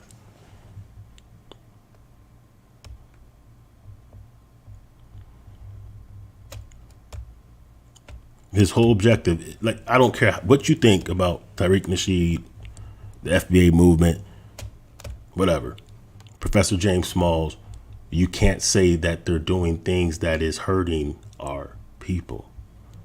That would be a damn lie. You could say what you want about the museum, but if you didn't put up money in it, why are you so obsessed with destroying it rather than building your own stuff? So now he's going to attack Professor James Smalls, Professor Baba, Marcel. He's going to only continue to expand this. And I want you to understand this. Just think about this. I'm gonna close this, man, because I've been going way too long on this, y'all. I appreciate y'all, peeping, watching this. I'm gonna have to make a part 2 or something. But I want you to consider this. Just think about this. Can you think of any respectable person from our community that will endorse Taharka Bey? Any? Is there any respectable person, noteworthy, who will endorse or support Taharka Bey? He's in Baltimore. I know several different organizations and people in Baltimore that if he was really about that work of helping our people, he could be teaming up with. But of course he can't, because who's going to fuck with him? The only people that support this dude are people who have just as egregious records as him, like those freedom fighters, other sex offenders, criminals, haters, tethers, coons.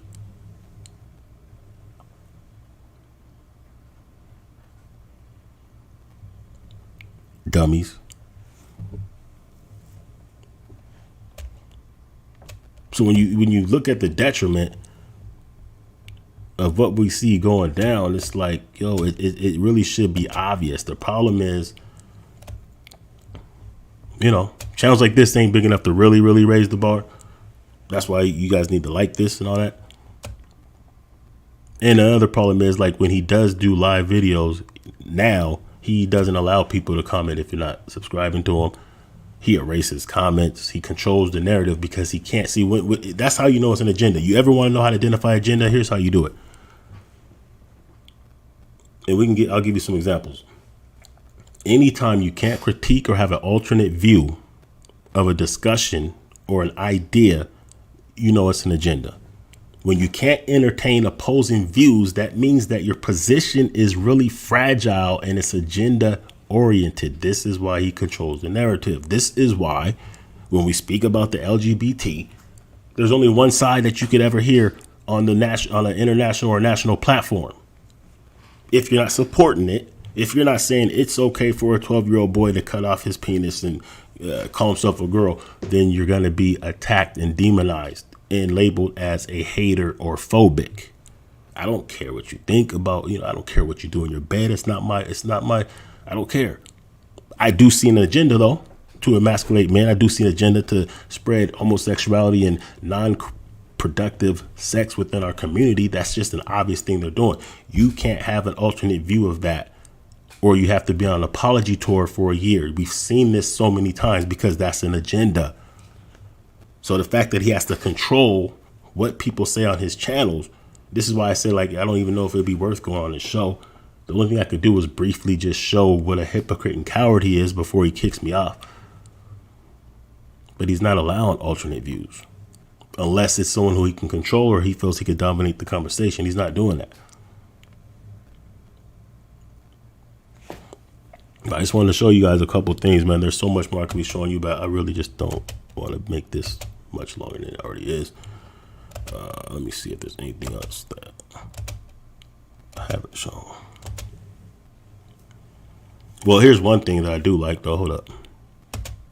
I gotta say this. I gotta give props, because one thing that I've said before is like, yo, what we really need to do, like we need,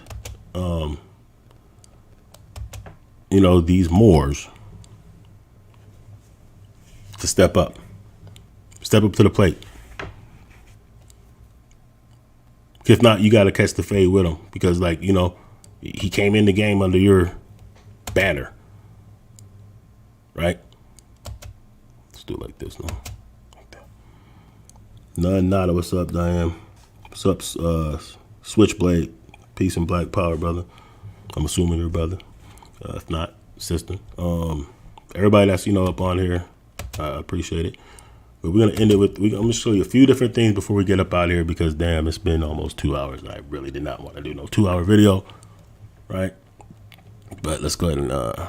Here's one thing I do gotta applaud. Okay, so there is the resistance is there. There are people who really don't fuck with him that are letting it be known. And this is one cat right here who's saying like, yo, no threats. But you got the whole Moorish community looking weak with your antics. Chicago Moors rank above you, right? And we have the power to strip you of any garments, signs, or symbols representing anything pertaining to Moorish science. Plus, the right to just beat your damn ass if we ever catch you wearing a fez. Listen, I'm not advocating for violence. But understand this, and maybe the ladies will or won't understand this, but I'm almost certain most of the brothers will understand this, because it's just what it is. Most men, I should say, understand that there is sometimes a necessity for physical altercation, discipline, or engagement. It's just what it is. Sometimes it's there's no other way. So I'm not advocating, but I'm just saying I understand the sentiments of sometimes hands do have to be thrown. So anyway, here's the response. Definitely looking forward to it. Good luck with that. You definitely can't do it texting on Twitter. Gas up. It's just funny to me that the same nigga who got slapped and didn't do shit not only wants the MMA fight. This nigga wants listen. Tark is a bitch. He got slapped and didn't do shit. There's no coming back from that. That's kind of like that Chris Rock. He got slapped, didn't do shit. I can understand Chris Rock, 'cause he's a comedian. He never acted like he was a tough guy, and he was actually doing a job, and it was probably better for his business not to. Not that it makes him, it still is what it is. But this cat got slapped, didn't do shit, and then now he wants the MMA fight? That's weird. You want an MMA fight somebody who you couldn't even fight back when he slapped you. But he's only saying this because he knows that no one's going to try to MMA fight him. But really, if you got a crush on this nigga, just say so, Tarka. If you got a crush on Tariq Nasheed and you want to grapple and you roll around on a mat and hug him and, grope, just say that, nigga. You got a crush on him. Just say that. MMA fight. Cut it out. Stop it. Because remember, we've seen you agree to take fights with men before, and you always back down. I got a video of it on my channel right now. You agreeing to fight Prince Najee, and then you reneged and said you didn't even agree to it. The only time you're comfortable fighting is when it's women. That's on your record. That's another reason why it makes you such a bitch that you didn't do anything when you got slapped, because to the women, you have been a terrorist. To your own son, who you beat down like he was a grown man when he was only like 10. We got the receipts. You're tough when it comes to that. But you get slapped by a nigga, you get called out for a fade, you don't answer the call. And one more thing before I go. Just because he's always calling everybody scammers and liars and they're grifters. Well, first of all, we already know if you watch Exposing Talker Base channel or multimedia, Onslaught Multimedia, or even this channel, then you know that this dude has raised money several times for several different things that he's never materialized. Just a couple that come to mind is the research van. You raised 6 G's for that, saying you're going to buy a van so you can cover the Brother Polite trial. Ironically, Brother Polite on trial for sexual acts with a minor. And you said you're going to go and cover that story, and you never did. Even though you raised the money for the van, you never covered the story. You never went down there to the trial. You don't even speak about this dude. Out of all the people that you speak about undermining, calling out as detriments to our community, you're not saying nothing about someone who's on trial for a 15-year-old, 14-year-old. You're not covering that. You're not covering people like Nature Boy with his shenanigans. No, of course not, because you're of the same cloth. But also with all the scam talk, okay, here's somebody saying that they didn't even get, they tried to join one of your little things and they didn't get the money, or they got charged but they didn't get the service. So, because I'm saying this because everything he does is projection. The things he does and the things that he speaks about, the faults of other people are things that he has, and then he even has more because of all the things that he says about all these organizations that he's been going against. He ain't shown. He hasn't even made claims of them being sex offenders.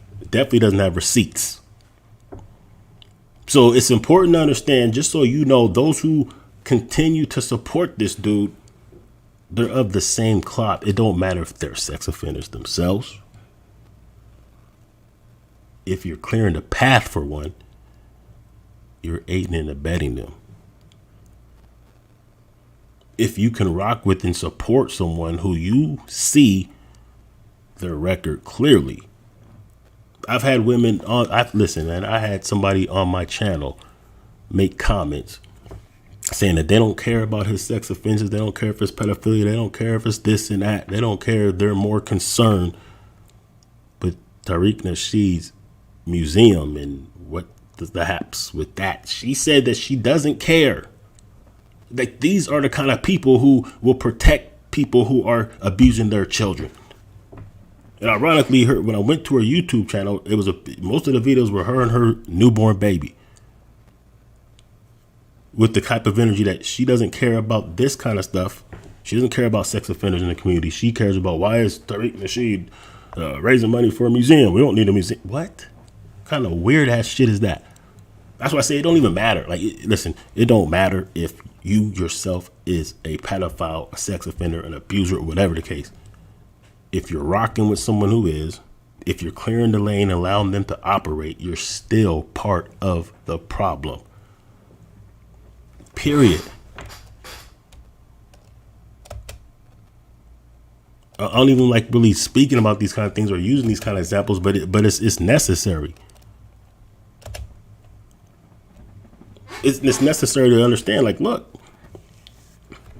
I know that statistically, and this might be a trigger warning, and I don't want to, I got to say it though. I know that way too many of our sisters have been victims of some type of sexual misconduct, have been offended in some type of way by the time they're adults. I know this to be a fact. I know just because of women that I've dated and what they've told me. I know because of the statistics. I know too often when these things happen, they did try to tell someone and that person didn't. The person they told may not have done anything about it. I know people who they told their mothers or their mothers knew, but their mothers didn't want to lose the person that was doing it. So they kept quiet, or they act like they didn't believe it, or they attacked the victim by saying that, oh, you're trying to take my man. It's crazy. And I know when people like think about this, and you might hear about this, or you may see a story about this, and you think that you might be enraged, like, yo, what the, you might not understand it. You don't gotta understand it. Just know the detriments of when people will look the other way. You're aiding and abetting and adding to the generational trauma because you're not doing nothing about it. So this is why I say, as ugly as it is, it's important to know, right? It's important to know who these people are who are even supporting him. Those who will actually come out in defense for him. Because it's something that, you know what I'm saying? Like, at least we know who these people are so we can keep them the fuck away from us. So the fact that, there are people who will gather and support this dude, cool, keep him over there. Because at least now we know who you are. Like, you're exposing yourself, and that's actually a good thing. Because we can figure out how to deal with it. But what we can't have is people who are on that side and then they'll try to double back later. See, now this is the internet. Everything digitally, footprints keeps everything. That's why I made that video. It's important to know who's who. So now we know that there are a segment of our people, and it's as disturbing as it is. It's good to know, like, yo, these people exist. These people are really out there. This is the internet. People can anonymously support fuck shit, and that's what they're doing. And it's good to know this is what we're dealing with, so we know exactly what it is that we're up against. Because unfortunately, we're up against some people despicable enough. Where's that at? Damn. Okay. Despicable enough to see things. Where's it at? Well, we could just say see things like this, right? And still be like, oh no, but I still fuck with it. Oh, but no, it's not. Whatever. What else we got here? Here's another thing. Let me just show you this. Another one of the protection orders things against this cat that, people see this kind of stuff and they still will make excuses to support. And they'll be more outraged. Chris Rock just did a stand-up called Selective Outrage. Ironically, this nigga who got slapped and didn't do shit did this special in Baltimore. The universe lines up shit like that, I guess. But anyway, and people will be more outraged with stuff that has nothing to do with them, stuff that can never be detrimental to them. But then they'll look past stuff like this. The respondent, speaking of Tarka Bay, also known by his government name of Toronto Johnson. The respondent entered my home against my will with the key that he was not supposed to have. So he breaks and enters. I asked him to leave, which he refused. He said that he wasn't going anywhere and that he would take my sons if I kept mouthing. He is aware that I had a previous ex part. That's another word for restraining order, protection order, which couldn't be served due to him going to another county. So he was running from these things. So like when he says stuff like, oh yeah, these things didn't go through, I never went to trial, but it's because like he's doing moves like this. Like he knows that she's trying to serve a restraining order, so he dips, which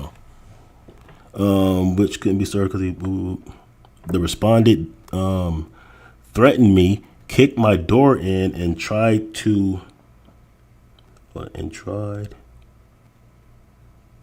choke me, tried to take my son against my will.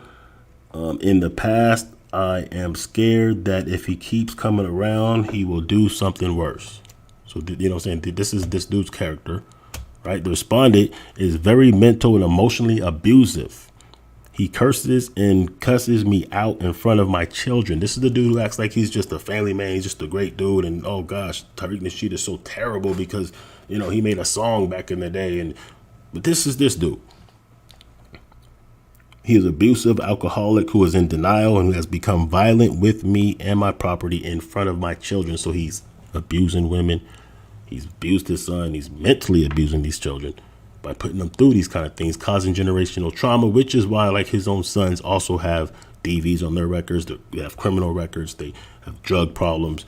You know, one of his sons would rather live in the house with his deceased mother than live with his father. You know, I don't want to get too much into, you know, the kids' business and all that, but this is just a fact. I believe it is unsafe and unhealthy for this to continue in front of my 11-year-old and 3-year-old. This is the character that some of you guys is out there seriously trying to support.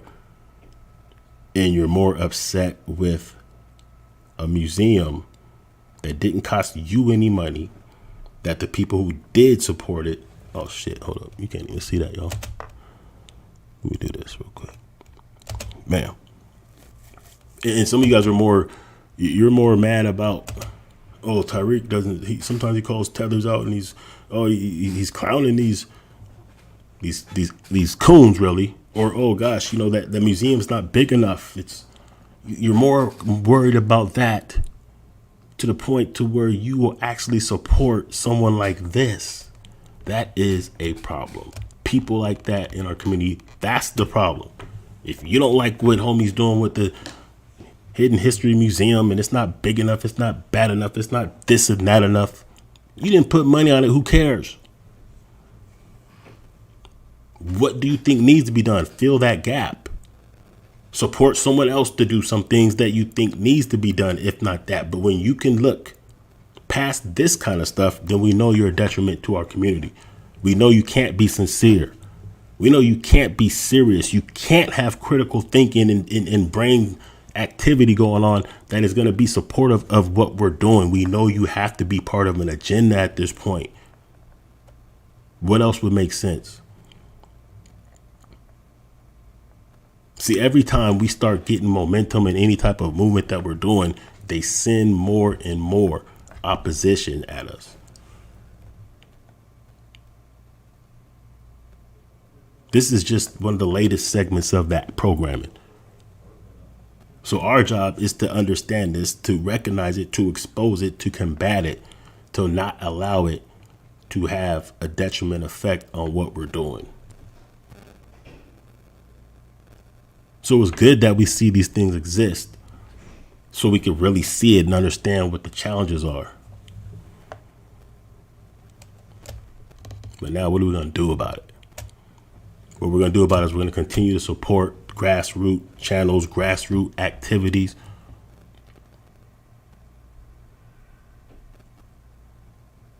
And, you know, if you're a banger, if you like to bang, then bang.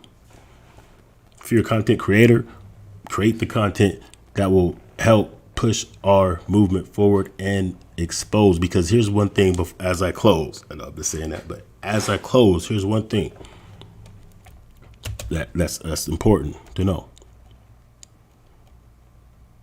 You see, legacy means it's going to last past our lifetimes. The fact that we have control of our own, the fact that we have control over our own, even if they're small media platforms, means that we can actually control our own narrative and that we can actually be the record keepers and the scribers of our history. They're taking history out of our schools, right? This is why this is why the museum is important. Not just that museum, any kind of way that we can document and chronicle our history is important, because our history is not being taught. Like, think about all the things, all the history of ours that you know. How much of it came from schools? How much of it came from mainstream media? They came from our own people digging and chronicling our history. The Dr. Bens and such. The Hidden Colors and such. Some of you, me, others, those of us who learned some history, made sure that we shared it with our people. So this is why it's important. And it's also important to understand that, like, some of these people who they will put in front of us as heroes, there were nothing like that for real. But we don't know the difference because they didn't have the internet in the 50s and the 60s. So some of these people that, went against the grain, now they'll tell us they marched with King, they marched with X, they did this and that. We can't say that they're wrong. But at least now, like when we have this person like Taharka Bey, who's trying to set himself up as some type of liberator of our people. At least now, 50 years from now, when people run into this cat, the algorithm is going to make sure that other things like this channel and other channels that's really exposing who this person is come out. So that way people can actually see who this cat is. So he can't try to write himself in with a legacy of being someone who was working on our behalf. Because that record is going to come up. That sex offense is going to come up. Who he really is going to come up with it. So we can't allow people to try to infiltrate and solidify themselves in history as people that was with us when they was really against us the whole time. That's the beauty of the time we live in now and the power and potential that we have when we control our own narrative, though. Looking for your next program. You're on point regarding Taharka. A clown he is. I appreciate you, Diane. Never seen you on this platform before, but I appreciate you. Give a subscribe if you ain't already. I'm going to shut this down, y'all. I'll do a part 2 or something, but this ain't the only thing I'm going to be going in on. You know what I'm saying? I've been doing a couple like interviews and different things. We're going to return and make sure that we're going to balance this out because there's good things going on in our community. There's information that our people needs to know. There's inspiration that our people need. You know what I'm saying? There's so much more that we could be covering to make sure that we can have a comprehensive, holistic view of how to get things done. So as this channel builds, my last channel was taken down after it got to about 10,000 subs. So I'm going to try to be careful building this one. But we're going to bring forth a lot more stuff because this is liberation-minded media. And I appreciate all of y'all. And I'm going to end it like that because it's been 2 hours and 11 minutes. And we're done. Shout out to everybody watching this. Peace.